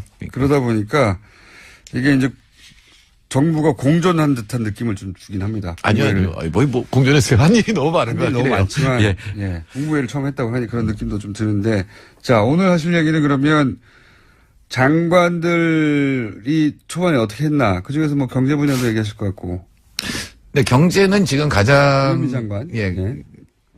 닥친 일은 부동산이거든요. 네. 그러니까 한 달 사이에 마치 새로운 정부를 시험을 해보듯이 1억이 올라간 데도 있어요. 호가가. 널뛰기 했죠. 예. 예. 보통 정부 초기에 눈치 보다가 그런 일이 많이 있어요. 예, 그리고 뭐 그 부동산 주기하고도 겹치긴 했는데 여하튼 지금 눈치를 보는 거거든요. 네. 예, 말을 간을 보고 있는데 네, 찔러보는 거죠. 예, 김현미 장관이 취임하자마자 했던 예, 일단 감동적인- 취임사가 굉장히 좋았고요. 네, 취임사가 이제 통계를 보여주면서 네. 이건 투기지 한 어떤 사람들이 자기가 집 살려고 해서 이렇게 올라가는 게 아니다. 그리고 제일 네. 중요한 게 뭐냐면 역대 국토부 장관이 다 했어요. 집값이 올라가는 건 공급이 부족하기 때문이다. 국토부는 항상 이 업자들의 편에 선 논리가 네. 아닌가 싶은 논리가 많았어요. 그러니까 경제 논리로 보면 맞는 것 같거든요. 공급을 네. 늘리면 가격이 떨어질 거니까 네. 공급을 늘린다고 국토부 장관이 얘기한 순간 부동산 시장으로 돈이 왕창 물려가서 제 가격이 올라가요. 그러니까요. 야, 얘들이 부동산 가격 잡을 이 의지가 없구나라고 신호를 보내는 거거든요. 일반 공산품은 공급이 늘어나면 가격이 떨어지죠. 그렇죠. 예. 부동산은 이미 전 국민에게 한 사람당, 한 가구당 한 집이 돌아갈 만큼 이미 충분히 있거든요. 예, 그건 아주 간단한 계산을 해보면 되는데 정확한 통계는 없습니다만 우리나라 5천만 명이잖아요. 3명이 한 가구라고 한 치고. 가구라고 치면 한 1,700만 정도가 네. 가구가 있는데 있어요, 집이. 그 정도 이상. 예, 근데 반이었거든요. 예. 그러니까 나머지 절반이 가지고 있다는 얘기고. 예, 근데 우리나라에서 다주택자가 187만 명으로 지금 돼 있어요. 네. 그러니까 750만 채를 187만 명이 갖고 있는 거죠. 10%가 다 가지고 있는 거죠. 예. 그러니까 그러니까. 4채 내지 5채를 평균 갖고 있는데 문제는 뭐냐면은 임대소득 신고한 사람은 4만 8천 명이에요. 그러니까 187만 명이 4채 내지 5채를 갖고 있는데 그중에 4만 8천 명만 세를 줬다고 신고한 거예요. 예. 나머지 뭐예요, 도대체가. 신고하지 않거나 실거주한다고 뻥을 치거나 네. 한 그런 사람이 거죠. 근데 4군데 5군데 동시에 사는 건 좀 불가능해요. 손오공 정도 되면 되죠. 예. 그게 이렇게 이제 분신술로. 예, 뭐 별장을 너도 네. 군데 가질 수는 있는데 그럴 수 있는 사람은 적을 거고 전부 임대 소득을 올리고 있는데 세금을 안 내는 거죠. 그래서 이제 김현미 장관이 국토부 장관으로는 굉장히 이례적으로 그게 다 투기 때문이다. 네. 라고. 보통 국토부 장관의 역할은 공급을 늘려주고 부동산이 활성화되도록 하는 역할을 많이 했었거든요. 그러니까 건설업자 편이죠. 네. 근데 분명히 김현미 장관이 이건 수요의 문제라고 얘기를 한 거예요. 투기 수요의 문제라고 얘기를 한 거고 그렇게 되면 이제 확실하게 문제가 되겠구나 이렇게 생각하면 이제 투기가 잡힐 수 있는 거죠. 제가 보기엔 처음이에요. 국토부 장관이 이렇게 얘기한 거는. 저도 처음 국토부 장관이 이렇게 얘기한 거죠. 국토부 장관은 언제나 공급이 문제라고 얘기를 했지. 예. 국토부니까요. 그러니까 여성이 장관을 해야 돼요. 갑자기 점프. 아니 근데 최근에 이제 물론 공약이기도 하지만 강경화 장관도 취임하자마자 사실은 이 여성들 사이에서 상당히 인기가 높고요. 그리고 김현미 장관도 그런 인기를 누릴 만한 초반 행보를 보여주고 있습니다. 사실은 그 장관이 할 수 있는 게 굉장히 많아요. 행정명령만 가지고도. 네. 근데 남성 장관들은 꼭 이렇게 여러 가지를 따지고 나서 마치 무슨 큰 의미가 있는 듯이 정책을 내놓는데 한참 있다가 그것도 이제 여러 사람 말을 들어보 이 이해관계를 다 듣고 요 사람도 배려해줘야 되고 저 사람도 배려해주고 하다 보면 술에 술 탄 듯 물에 물 탄 듯 결국 변하는 게 없는 예. 그렇게 그럼 되는 애들이 경우가 다 또 많아요. 대응을 하거든요. 근데 네. 여성들은 공감 능력이 있잖아요. 아픈 사람들에 대한 공감 능력이 있으니까 당장 할 수 있는 일부터 하거든요. 행정명령으로. 그게 핵심입니다. 그래서 저는 웬만한 사회부처는 다 여성 장관. 으로 다 바꿔버리고 싶으세요? 예. 지금 아까운 분이 장관 하실 분이 비서관으로 갔어요. 아, 은수미. 노동부. 은수미 전 의원이요? 예, 저는 그 은수미 그때 옛날에 박사일 때 만났는데 이렇게 얘기하더라고요. 노동 분야의 최고수죠, 최고수. 행정명령으로 할 수 있는 게 노동 문제의 70%래요. 아. 그래서 그때는 제가 호기롭게 장관해라 너. 그랬는데. 아니면 임명권을 먼저 가진 다음에 얘기하세요. 예, 그게 문제입니다. 임명권도 없어서 장관을 너 그러면 뭐 장관이 됩니까? 아무 소용없는. 하기는 은수미 비서관이 이제는. 예. 청와대 비서관으로 예, 들어갔습니다. 조국 수석한테 국가 이렇게 얘기 안 한다 그랬는데 저도 이제. 둘이. 너, 이렇게 은수미한테 너 이렇게 얘기하면 안 되죠. 두 분이 친구랍니까? 동기죠, 동기. 아, 산업행의. 아, 동기죠. 그렇죠.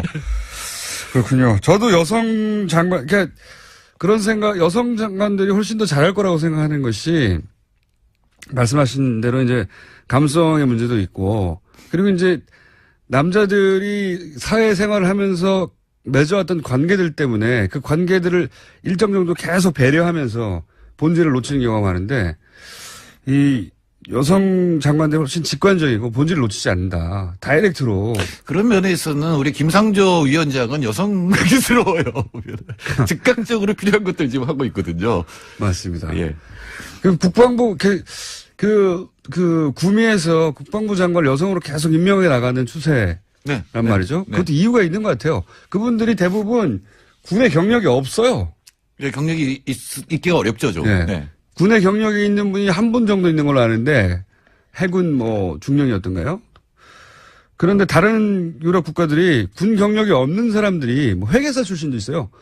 근데 회계사가 하면 좋겠네요. 왜냐면 군에는 방산비리 굉장히 많기 때문에 회계사 보면 다 이렇게 보이니까 눈에. 근데 그런 여성 국방장관을 자꾸 임명하는 이유가 잘하더라는 겁니다.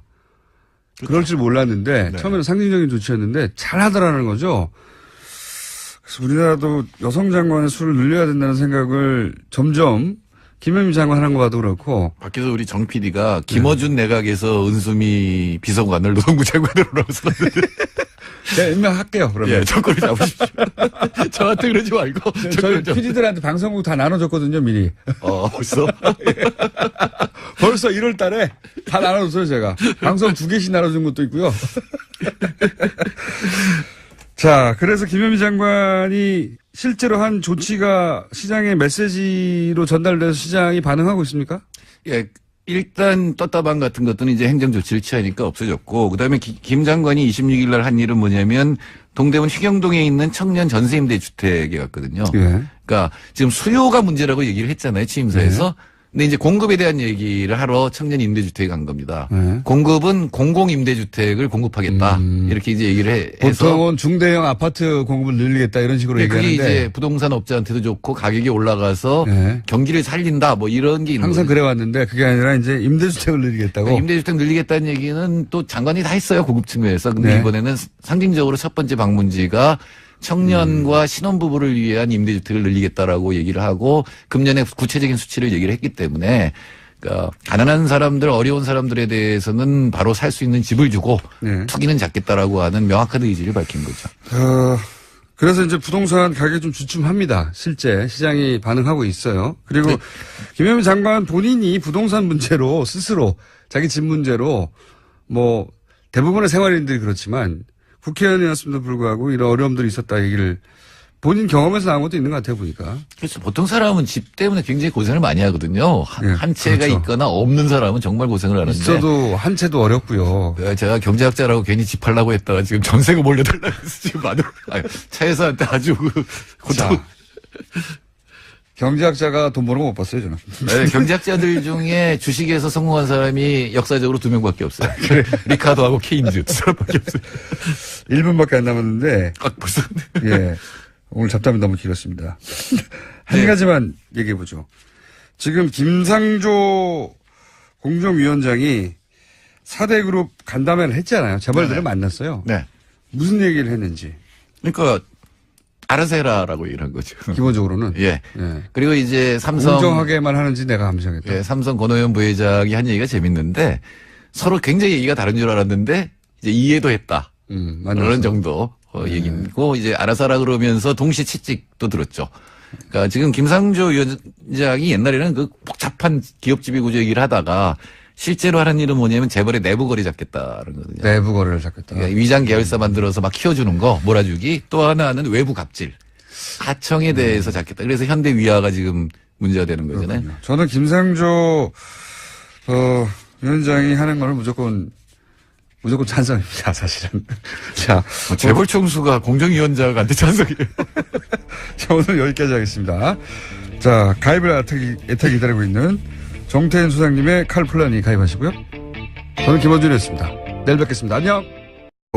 네. 근데 제가 바른정당 창당되고 나서 네. 위원님이 이제 당대표 나가시면 당대표 되실 거라고 나가시라고 당대표 되실 거라고 그랬던 기억 나십니까?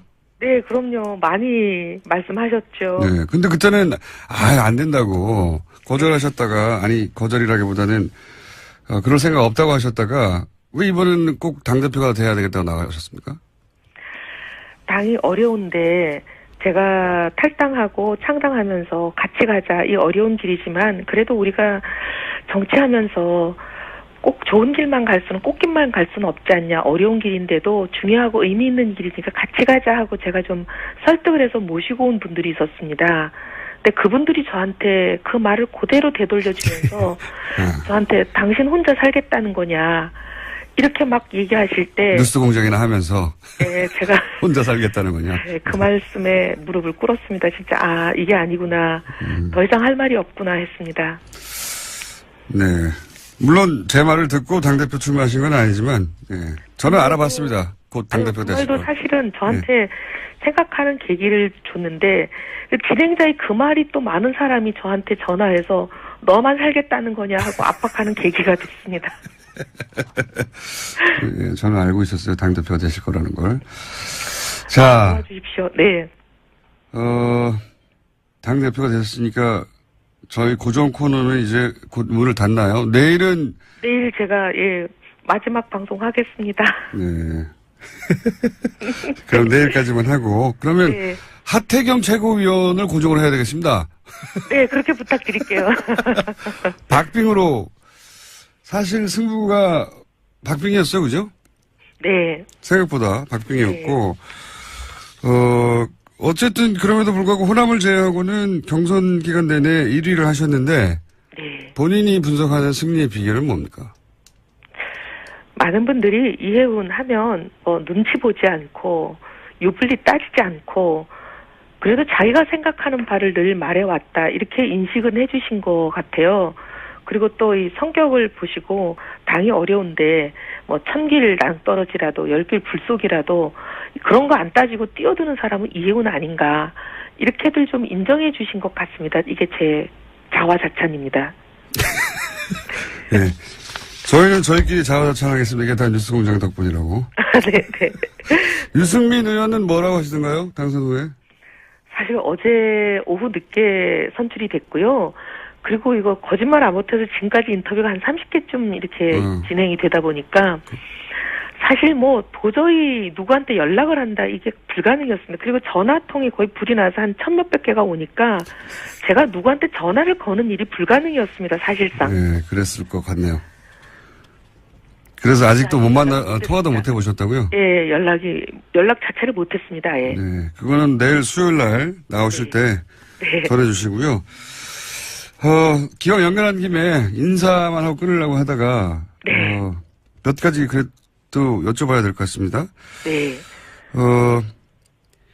어제는 홍준표 전 경남지사 이야기가 화제였어요. 정병국 전 대표가 자서전을 냈는데 그 내용 중에 바른정당의 입당 가능성을 타진을 당시 했었다. 이런 내용이 담겨가지고 논란이 되는데 혹시 아시는 것 좀 있으십니까? 사실 정병국 대표한테 직접 들은 얘기나 홍 전 지사에게 직접 들은 얘기는 없습니다. 근데 당시 그런 소문이 좀 돌았던 건 맞고요. 소문 정도 돌았다. 예, 근데 소문이 돌 때 제가 이걸 일일이 확인하거나 사실관계 파악을 하거나 그러지는 않았고요. 소문이 돌았다 정도? 네, 근데 이제 이 책을 인용한 기사를 보면서 무슨 생각이 들었냐면 이 두 분 다 제가 한 직장에서 10수년 같이 지내온 굉장히 잘 아는 분들 아니겠습니까? 네. 한 공장에서 한속 그렇게 오래 먹으면 사람에 대해서 정확하게 좀 알 수 있습니다. 네. 근데 이제 두 분의 그동안의 인품, 행보 이런 걸 보면 저는 정병국 의원이 사실이 아닌 말하는 걸 아직까지 보질 못했거든요. 그리고 정병국 의원이 사석에서 그런 말을 잘 하지 않고 굉장히 진지한 타입이에요. 진지하시죠. 네, 미스터 진지해요, 완전히. 예. 근데 그런 분이 책에다가까지 쓰신 말을 거짓말을 했을까? 저는 그렇게는 생각하지 않습니다. 하는 정도의 추정하신다. 네, 제 생각이 그런 거죠. 제 알겠습니다. 판단입니다. 이야기는 뭐 아무래도 홍준표 전 지사하고도 연결해서 한번 들어보셔야죠. 네, 들어봐야 될 것 같긴 합니다만 지금은 전면 부인하고 있고 또 한 가지 이제 현안 중에 급히 터진 거라 말씀 여쭤볼게 이 국민의당에서 네. 문준용 씨 의혹 관련해 가지고 이제 제보 내용을 조작했다는 게 어제 밝혀졌어요. 예. 그리고 이제 긴급 체포가 됐는데, 그 당원 이유미 씨가. 네. 본인은 지시로 한 일이라고 하고 있고, 예, 국민의당에서는 이유미 씨가, 스스로 자작한 거라고 하는 게 현재까지 입장인 것 같습니다. 이 사건에 대해서는 어떻게 입장을 가지고 계십니까? 너무 기가 막혀서 처음에 이게 믿기지가 않았어요. 어떻게 저런 일이 있을 수 있나. 그리고 뭐 녹음 파일이나 이런 카톡 캡처를 조작했다는 게 이게 도대체 믿기지가 않았는데요. 더 이제 점입가경으로 가는 부분이 최고위원 중에 한 분인 어떤 분과 이게 연관이 되어 있고 그분이 이미 조작 사실을 알았다까지 갔더니 그것도 기겁을 할 일이었는데 이제는 드디어 뭐 지시 얘기까지 나와서 이게 도대체 끝이 어디인가. 아, 정말 걱정되는 상황입니다. 이게, 당원이라고, 이제, 국민의당에서는 표현했지만 사실은, 출마까지 하셔서 예. 당선받으셨던 분 아닌가요? 예, 그러니까 당 최고위원이 된 것이지, 실제로 대선을 여러 차례 겪어본 다선이거나, 또는 현역의원이거나, 아니란 말이죠. 근데 이분이 단독으로 그런 위험천만한 조작을 했다. 이거 굉장히 납득하기 어렵다. 네, 오늘 아침 국민일보 보도로 나온 게 있는데요. 국민일보와의 통화에서 나 혼자만의 선택으로 오픈된 건 아니다. 이렇게 밝히고 있습니다. 또 이용재 의원한테 들려드린 적이 있다. 이렇게도 밝힌 바가 있고요. 들려드린 적이 있다. 예, 그렇게 언론과 통화를 근데 이제 했네요. 들려준 것하고 그것을 누군가 지시를 받아서 조작했다는 건 다르니까. 이용주 의원은 듣기만 했을 수도 있죠. 예. 이용주 의원까지. 물론 이 의원은 들은 바 없다라고 부인하고 있습니다. 근데 이용주 의원이 이제 당시 인터뷰에서 그런 말을 한 적이 있어요. 이제 이게 복수의 사람으로부터 확인한 내용이다. 여러 차례 확인한 사실이다. 본인은 확신을 했다는 당시의 표현 같은데. 그럼 지금 어쨌든 보도되는 거 상으로는 두 사람밖에 몰랐다. 이 정도까지 왔는데 제가 보기에는 앞으로 누구까지 알았느냐 이게 포커스가 될 것 같고요. 개인적으로는 사실 이런 제보를 많이 겪어봤어요, 저는. 오랜 세월. 근데 실제 그런 제보를 받게 되면 몇 겹으로 크로스 체크를 하게 됩니다. 그래 놓고도 입 밖에 내기 힘든 거예요. 이런 상황은. 특히 대선 때는. 왜냐하면 대선의 공방은 대선이 끝난 이후에 무마되는 경우도 있지만 사안이 중대할 경우에 계속 가거든요. 네, 실제로 투표 결과에 영향을 줄 수 있기 때문에 선거 때 허위사실 유포는 굉장히 큰 범죄입니다. 예, 그런데 이제 대선을 처음 치르는 젊은 정치 지망생이라고 봐야 되죠. 그런 사람들이 대선 나흘 전인가요? 이럴 때 이런 정도의 위험한 일을 스스로 판단해 조작을 했다. 저는 그런 상황을 많이 겪어본 사람으로서 굉장히 상상하기 힘들다. 예, 납득하기 어렵습니다. 사실. 그래서 결국은 누구까지 알았느냐 포커스가 될 거라고 보고 이런 내용을 대선에서 자신 있게 조작해서 발표하려면 기본적으로 기본 소스부터 있어야 돼요. 여기서 이제 녹취록이라고 그때 당시에 나왔던 내용들을 보면 최소한 기본 사실들 베이스 하에 거짓말을 한 거거든요. 기본 사실들을 누군가 제공했다. 그리고 그 위에 대본을 짜고 그리고 실행자였던 액션을 했던 사람이지 액션 플랜을 짠 사람은 따로 있었을 것이다. 라고 저는 추정해 봅니다. 이제 앞으로 관련 뉴스가 앞으로 많이 나오겠죠. 이 사건은 국민의당이 아주 크고 긴 상처를 남길 것 같네요. 예. 다음 뉴스는요? 네, 어제 한승희 국세청장 후보자의 인사청문회가 있었습니다. 더불어민주당의 송영길 박영선 의원이 최순실 씨와 이재용 삼성전자 부회장의 해외 은닉재산 문제를 집중적으로 물었습니다. 더불어민주당 송영길 의원은 최순실 씨가 박정희 전 대통령의 비자금을 관리했다라는 관련 단서를 확보했냐라고 물었고요. 한 후보자는 직접 스위스를 간 적도 있냐라고 물었습니다. 이에 대해서 한 후보자는 즉각 답변하지 않고 침묵을 지켰는데요. 또다시 물었습니다. 송 의원이 이재용 부회장의 해외 계좌도 확보해서 자진 신고 받았고 그 신고 액수가 5천억이냐라고 묻자 한 후보자는 조사가 진행 중인 사건이지만 특혜는 존재하지 않는다 이렇게 이야기했습니다. 자, 이거 굉장히 중요한 질의였는데 저희가 어제 이 인사청문회에서 있었던 질의 내용을 준비하려고 했는데 준비를 못했나 봐요. 왜 준비를 안 했죠? 어제 준비하기로 했었는데. 자, 이 내용은 간단하게 요약하면 어제 국세청장 청문회에서 송영길 박영선 의원이 거의 유사한 질문을 했죠. 네, 여기에 그렇습니다. 탈세 자발적 신고 기간이 2015년에 있었는데 이 기간 동안 이재용 부회장이 5천억을 신고했다고 하는데 사실이냐? 네. 사실이냐고 물었는데 한승희 국세청장 후보는 뭐 개별 납세에다에 대해서는 확인해 줄 수 없다. 이게 원론적으로 맞는 얘기죠. 원론적으로 맞는 얘기인데 그리고 또 그 책임이 당시 국세청장이 아니었기 때문에 후보에게 전적으로 있는 것도 아니고. 근데 이 질의가 굉장히 중요한 이유가 뭐냐면 제가 보기엔 굉장히 중요한 질의인데 뉴스가 별로 없어요. 거의 없어요. 왜 중요하다고 보냐면 첫 번째로는 5천억을 탈세하고 아무런 처벌을 받지 않고 지나갔다면 만약에 이런 사실이 실제로 있었다면 이거는 일개 국세청 단위에서 받을 수 있는 게 아니란 말이죠. 예.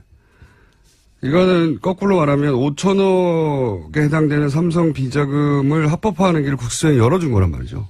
네, 어제 박영선 의원이 그런 차원의 질문들을 했습니다. 정권 차원에서 딜이 있었던 거 아니냐라고 따져 물었습니다. 여기서 이제 딜이라고 하면 이게 혹시 정유라를 지원하고 그 대가로 받은 거래 중 일부가 아니냐 이런 의혹 제기거든요. 물론 그렇게 어디가 나오진 않았어요. 근데 그 함의는 그렇다고 보여지는데 지금 그 후보에게 당사자가 아닌데도 불구하고 이런 질문을 한 이유는 뭐냐면 최순실 세무지사가 현재 진행 중이라고 하고 재벌들 탈세 집중 관리하겠다고 했는데 지난 정권에서 이 5천억 여객 탈세 신고권이 사실이냐? 사실이라면 이거 이제 앞으로 어떻게 할 거냐? 청장이 되면 이런 질문이거든요. 네, 당연한 질문이고 주목해야 되는 사안인데 크게 보도가 안 됐습니다. 5천억이 누구 애 이름이 아니잖아요. 5천만 원도 아니고 5천만 원 탈세해 보세요.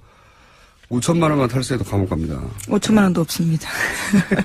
근데 5천억이 이게 사실이 확인이 돼야 되겠지만 어제 두 의원이 지금 질의를 했는데 5천억이 만약에 여객 탈세를 자진 신고했다는 이유만으로 그냥 넘어갔다면 큰일이죠.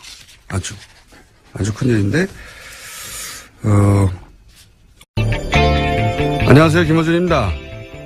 천홍욱 관세청장이 취임 다음 날 서울 모 식당에서 최순실을 만나 열심히 하라는 말에 최선을 다하겠다 답했다는 보도가 어제 있었습니다.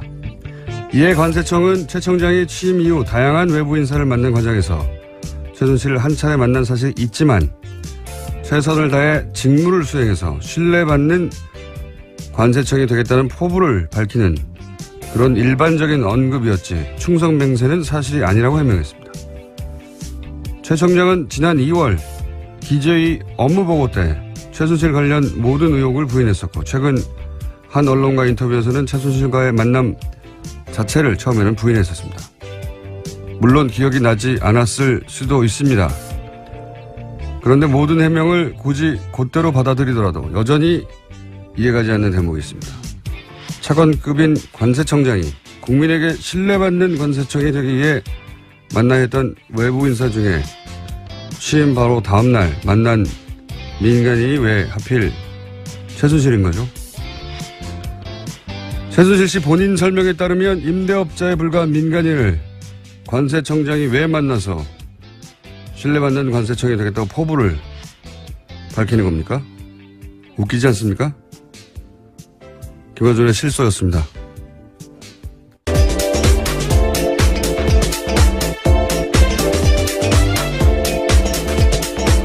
시사인의 김은지입니다. 네. 어제는 큰 사건이 하나 터졌네요. 네, 정말 충격적인 사건입니다. 자, 그런 충격적인 사건을 일단 전해주세요. 네, 어제 국민의당이 대국민 사과했습니다. 대선 때 문재인 대통령 아들인 문준용 씨의 특혜 채용 의혹을 제기한 것에 대해서인데요. 당시 의혹의 근거로 제시했던 녹취와 카카오톡 대화가 조작됐다고 밝혔습니다.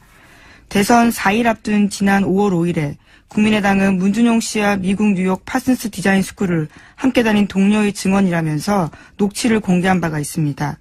그런데 이것이 국민의당 당원 이유미 씨가 남동생과 짜고 목소리 연기를 하면서 가짜 녹취 파일을 만들어서 이준서 전 최고위원에게 건넨 것이라고 합니다. 아하. 자, 그리고 나서 이제 이 사과를 하자마자 뉴스가 또 계속 쏟아졌어요. 그죠? 네, 어제 JTBC 단독 보도가 있었는데요. 이유미 씨는 지시로 한 일이라고 주장하고 있다고 합니다. 국민의당이 증거를 조작했다고 지목한 이유미 씨가 당원들에게 보낸 문자 메시지를 밝힌 건데요. 여기서 자신의 억울함을 주장하고 있습니다. 한 위원장의 지시에 따라서 허위 자료를 만든 일이고 검찰 조사 받게 됐다면서 당이 보호해주지 않는다라는 억울함을 주장하고 있다고 합니다. 그리고 나서 바로 체포가 됐죠, 또. 긴급 체포가. 네, 어제 저녁 9시쯤 이유미 씨가 긴급 체포됐습니다. 공직선거법상 허위사실 공표 혐의인데요. 검찰 관계자는 참고인 신분으로 조사했는데 피의자로 전환해 조사할 필요성이 있고 긴급 체포 사유가 된다고 판단했다고 밝혔습니다. 그렇군요. 어제는 뭐 국민의당에서는 당연히 대국민 사과를 할 수밖에 없는 상황이긴 했는데 이제 이 검찰 수사를 통해서 이 사실이 밝혀졌다면 타격이 더 컸을 테니까 네. 그나마 직접 몇 시간이나 먼저 밝히는 게 낫다고 판단한 것 같고요. 그래서 사과 형식을 취해서 일종의 정치적인 화해 제스처죠. 예. 미안하다. 사과. 미안하다고 끝날 일은 아닌 것 같습니다. 그러긴 좀 너무 늦은 것 같아요. 왜냐하면 대선이 끝나기 이미 50일 가까이 됐고, 고소 맞고소가 있었던 게 오래전인데, 물론 이제 당에서는 이 사실을 안 게 이틀 전이라고 발표를 하긴 했는데, 그러면 그 당사자가 지금 50일 가까이 혼자서 감당하고 있었던 얘기잖아요. 예, 납득하기 어려운 점이 있고. 오히려 알았지만 계속 타이밍을 봤다. 이렇게 설명한다면 말이 되죠. 그쪽에 훨씬 설득력이 있는데, 만약에 그랬다면은, 이제 당의 피해를 최소화하기 위해서 타이밍을 봤다는 거잖아요? 그렇다는 얘기는, 문준용 씨, 피해자인 문준용 씨의 어떤 피해나 심적 고통, 이거는, 당의 피해를 막기 위해서 그건 뒀다는 거잖아요. 그동안 50일 이상. 네, 가해자의 이익을 위해서 피해자의 고통을 계속 방치한 거니까 제가 보기엔 이건 당사자가 이 사과를 받겠느냐 하는 게 첫 번째 의문이고 두 번째로는 처음에는 평당원 또 자원봉사자 이렇게 소개를 했단 말이죠. 근데 이유미 씨가 이제 전남 여수갑에 지난 총선 때 예비 후보였어요. 네, 출마 선언한 적이 있습니다. 네. 이영주 의원이 당선된 지역구입니다, 아마. 네, 제 기억으로는. 근데 이제 총선에 예비 후보로 출마를 했던 사람을 자봉이라고 했다는 사실 자체가 오히려 제가 보기에는 역풍 맞을 만한 해명인 것 같고, 예. 가능하면 축소하려고 했던 거죠, 의미를. 게다가 안철수 전 의원하고 카이스트 시절에 사제지간이었다고 지금 알려지고 있고. 네, 함께 책을 썼다라는 보도도 있습니다. 그리고 진신 캠프에서 활동하면서 대표 저자로 책도됐던 사람이에요. 예. 그렇게 되면 어떤 정치적 도의적 책임이 안철수 전 의원에게까지 미칠 만한 사안인 것 같고요. 가장 제가 보기엔 중요한 건 당에서는 자작이라고 발표를 했는데 본인은 이준서 전 최고위원이 시킨 일이라고 하고 있는 거죠.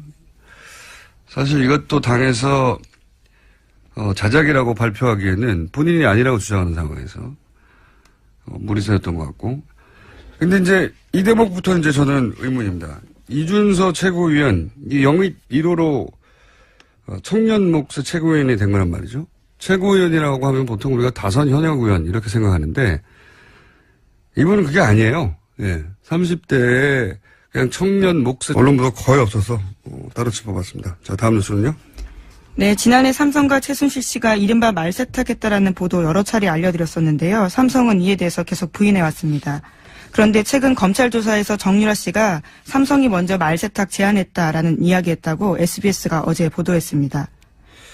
뭐 정유라 씨 진술을 다 믿을 수는 없는데 저는 이 대목은 개연성이 충분히 있다 이렇게 봐요. 그러니까 말 세탁을 삼성은 법정에서 이제 최순실 씨한테 속았다는 거거든요. 자기들이 제안한 게 아니라. 근데 정유라 씨는 지금 삼성이 그걸 제안했다는 거잖아요. 개연성이 있다고 보는 이유는 뭐냐면 당시 최순실 씨가 VIP가 말을 사주라고 했지 빌려주라고 했냐고 불만을 승마협회 박원호 전무한테 했었다. 그런 보도가 있었는데 그러니까 이제 소유권 문제를 해결하는 방식을 고민하지 않을 수 없었다. 당시 삼성이.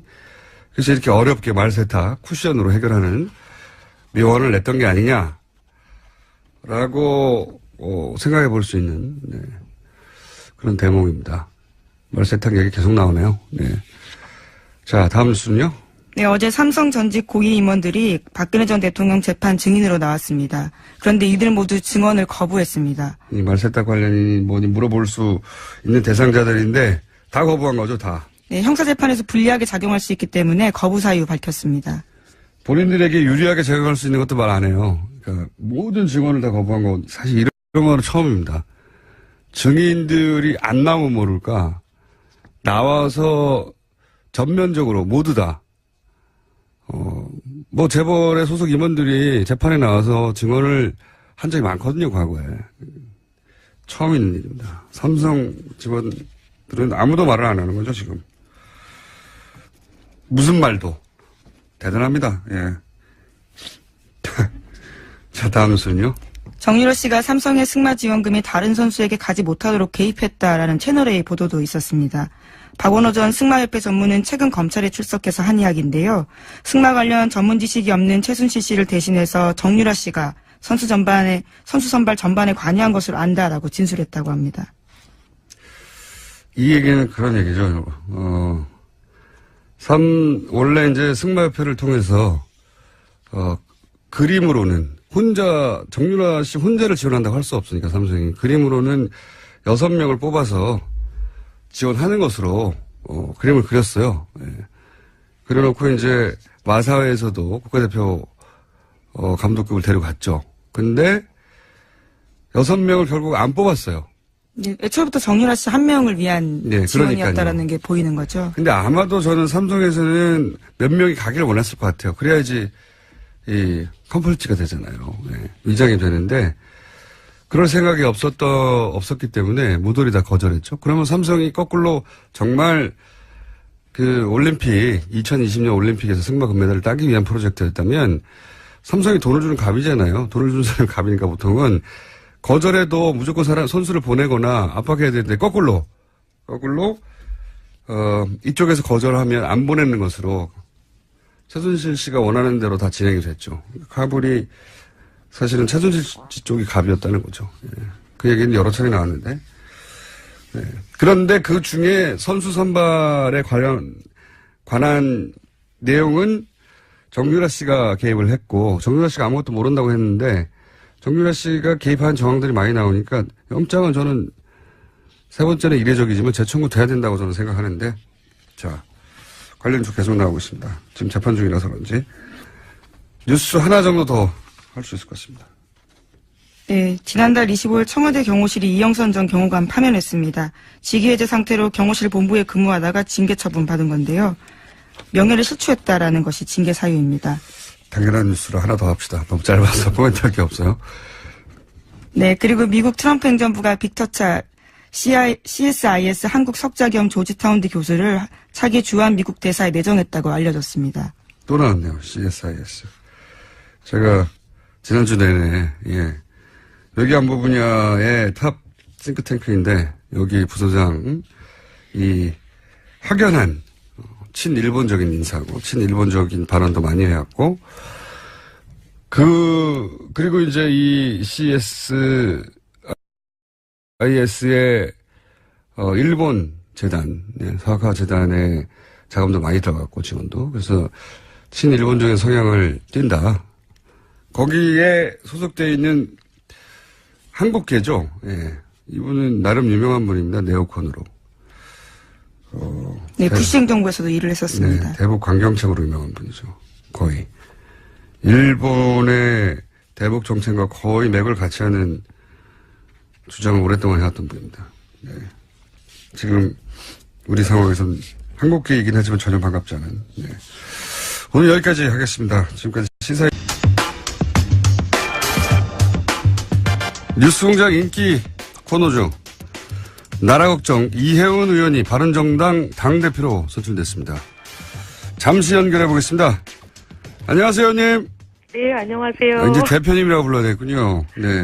네.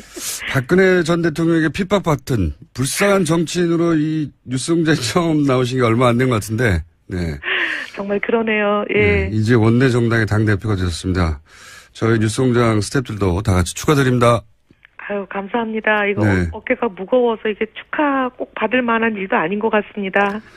내려오실 때 내려오더라도 일단. 네, 열심히 하겠습니다. 저도 개인적으로 이 정치 초년병 시절부터 제가 배워왔는데 당대표가 되신 날이 왔네요. 네. 네, 제가 초선일 때 뵀으니까. 오래됐습니다. 세월이. 예, 네. 그 사이에 많은 일도 있어 공헌이라고 하기에는 그리고 자봉이라고 하기에는 뭐 예. 예, 그 위상이 당내에서 다른데 근데 여하간 이분이 지시를 한 일이라고 주장하고 있는데 의원님의 경험, 대표님의 경험은 어떻습니까? 대표님도 사실은 대선 전국 속에서 경락을 겪으셨고 이런 네. 유사한 일들을 많이 보셨잖아요. 이게 여기도 물론 추정밖에 할 수 없으시겠지만 이게 본인이 혼자 할 일 수준의 일일까요? 예. 사실 대선 후보고 그리고 당선 가능성이 거의 뭐 99%라고 되어 있는 대선 후보의 가족과 관련된 그러니까 어떻게 보면 대선 전국의 가장 결정적인 사안 아니었겠습니까? 예. 그런 사안을 조작을 할 정도면은 보통 당심장으로 이건 어렵습니다. 그렇습니다. 근데 뭔가 이런 그 엄청난 일을 그 위험 부담을 안고 할 때는 뭔가 약속이 있거나 대가가 있지 않고는 이런 일을 하기가 어렵지 않을까 그렇죠. 생각이 뒤를 누가 들어요. 봐준다고 약속해줬거나. 네. 근데 사전에 그런 암묵적인 뭐 합의건 거래건 뭔가가 있지 않고 이분이 또 여성이더라고요. 예. 젊은 여성. 뭐 아들이 있다고는 하지만 어쨌든 이 젊은 여성이 그런 일을 통상적으로 하려면 혼자서 단독범으로 이렇게 하는 거는 제가 본 적은 없는 것 같습니다. 그러니까 더구나 대선 한복판에서 이런 일을 한다는 게 굉장히 어려운 일이. 예를 들면 그냥 가정주부로 집에서 이제 뭐 전업주부만 하셔가지고 정치권이 어떻게 돌아가는지를 전혀 모르는 분 같이 보이지가 않고 국회의원 출마하면서 공천도 받으셨던 분이잖아요. 그러니까 이게 정치권이 어떻게 돌아가는 건지 대선에서 이런 일이 얼마만큼 심각하고 엄청난 그 희생과 자기가 대가를 치를 수 있는 일인지 아마 상당히 인지가 되어 있지 않을까 그런 생각이 듭니다.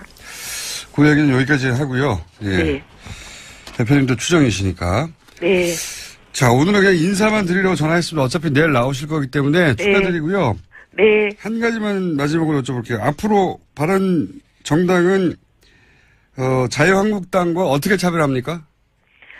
정체성하고 정치하는 방식 두 가지가 다 확연하게 차별화가 됩니다. 정체성은 뭐 너무 말이 길지만 어쨌든 뭐 안보라는 이름 하에 뭐 빨갱이 몰이하고 종북 딱지 붙이고 이런 일 우린 절대 안 하고요. 그다음에 뭐 시장경제라는 이름으로 재벌이나 힘 있는 사람들의 특권 반칙 횡포 이런 거 대변하고 비호하고 돌격대하는 이런 가짜 보수 저희는 절대 안 합니다. 그리고 정치하는 방식은 사사건건 발목 잡는 그런 발목 잡는 정치 안 하고요. 저희는 과감하게 협력할 거 하고 반대할 거는 저희가 먼저 대안을 제시하면서 딱 몇 개 최우선 순위로 탑 1, 2, 3 정도 정해서 결연히 막아야 될 우리 정체성에 안 맞는 것은 저희가 반대하겠습니다. 알겠습니다. 오늘 여기까지 듣고요. 내일 네. 스튜디오에서 뵙겠습니다. 감사합니다. 감사합니다. 지금까지 바른정당 이혜훈 신임 당대표였습니다.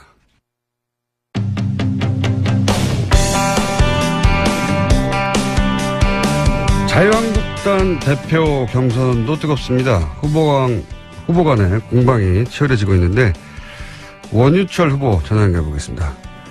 안녕하세요, 의원님. 예, 안녕하세요. 원유철입니다. 네, 우선 일단 출마의 변부터 들어보겠습니다. 아, 예.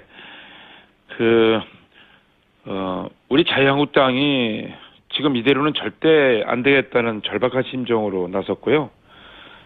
이것도 그 정치혁명 수준에서 전당대회가 이루어져야 된다라는 판단입니다. 이번에 선출되는 이제 당대표는 두 가지 사명이 주어진다고 보고 있는데요. 첫 번째는 이제 제1야당으로서 문재인 정부의 그 독주와 실정을 강력히 견제하고요. 두 번째는 내년에 있을 지방선거에서 승리를 반드시 이끌어내야 되는 그런 사명이 주어진다고 보고 있습니다. 저희 자유한국당이 지난 대선에서 사실 대한민국 인구의 절반이 사는 수도권에서 3위를 했고요. 이 3위를 한 이후에는 그 20, 30대의 젊은 청년층 또 여성들이 우리 자유한국당을 외면했다고 보여지고 있습니다. 판단하고 있습니다. 그래서 보다 젊고 강한 당대표가 돼서 다시 승리하는 자유한국당을 만들겠다는 그런 각오로 나서게 됐다는 말씀을 드립니다. 네, 그 말씀은 잘 들었고요. 근데 이제 최근도 아니죠. 어제부터 홍준표 후보와 대립각을 굉장히 세우고 계신데 이런 이야기가 이제 크게 논란이 됐습니다. 홍준표 후보가 바른정당을 창당할 무렵에 바른정당의 합류를 타진했다. 라고 하는 이야기가 있고 이걸 언급하셨어요. 그러자 홍준표 후보는 거짓말이라면서 공개 사과하지 않으면 법적 책임을 묻겠다.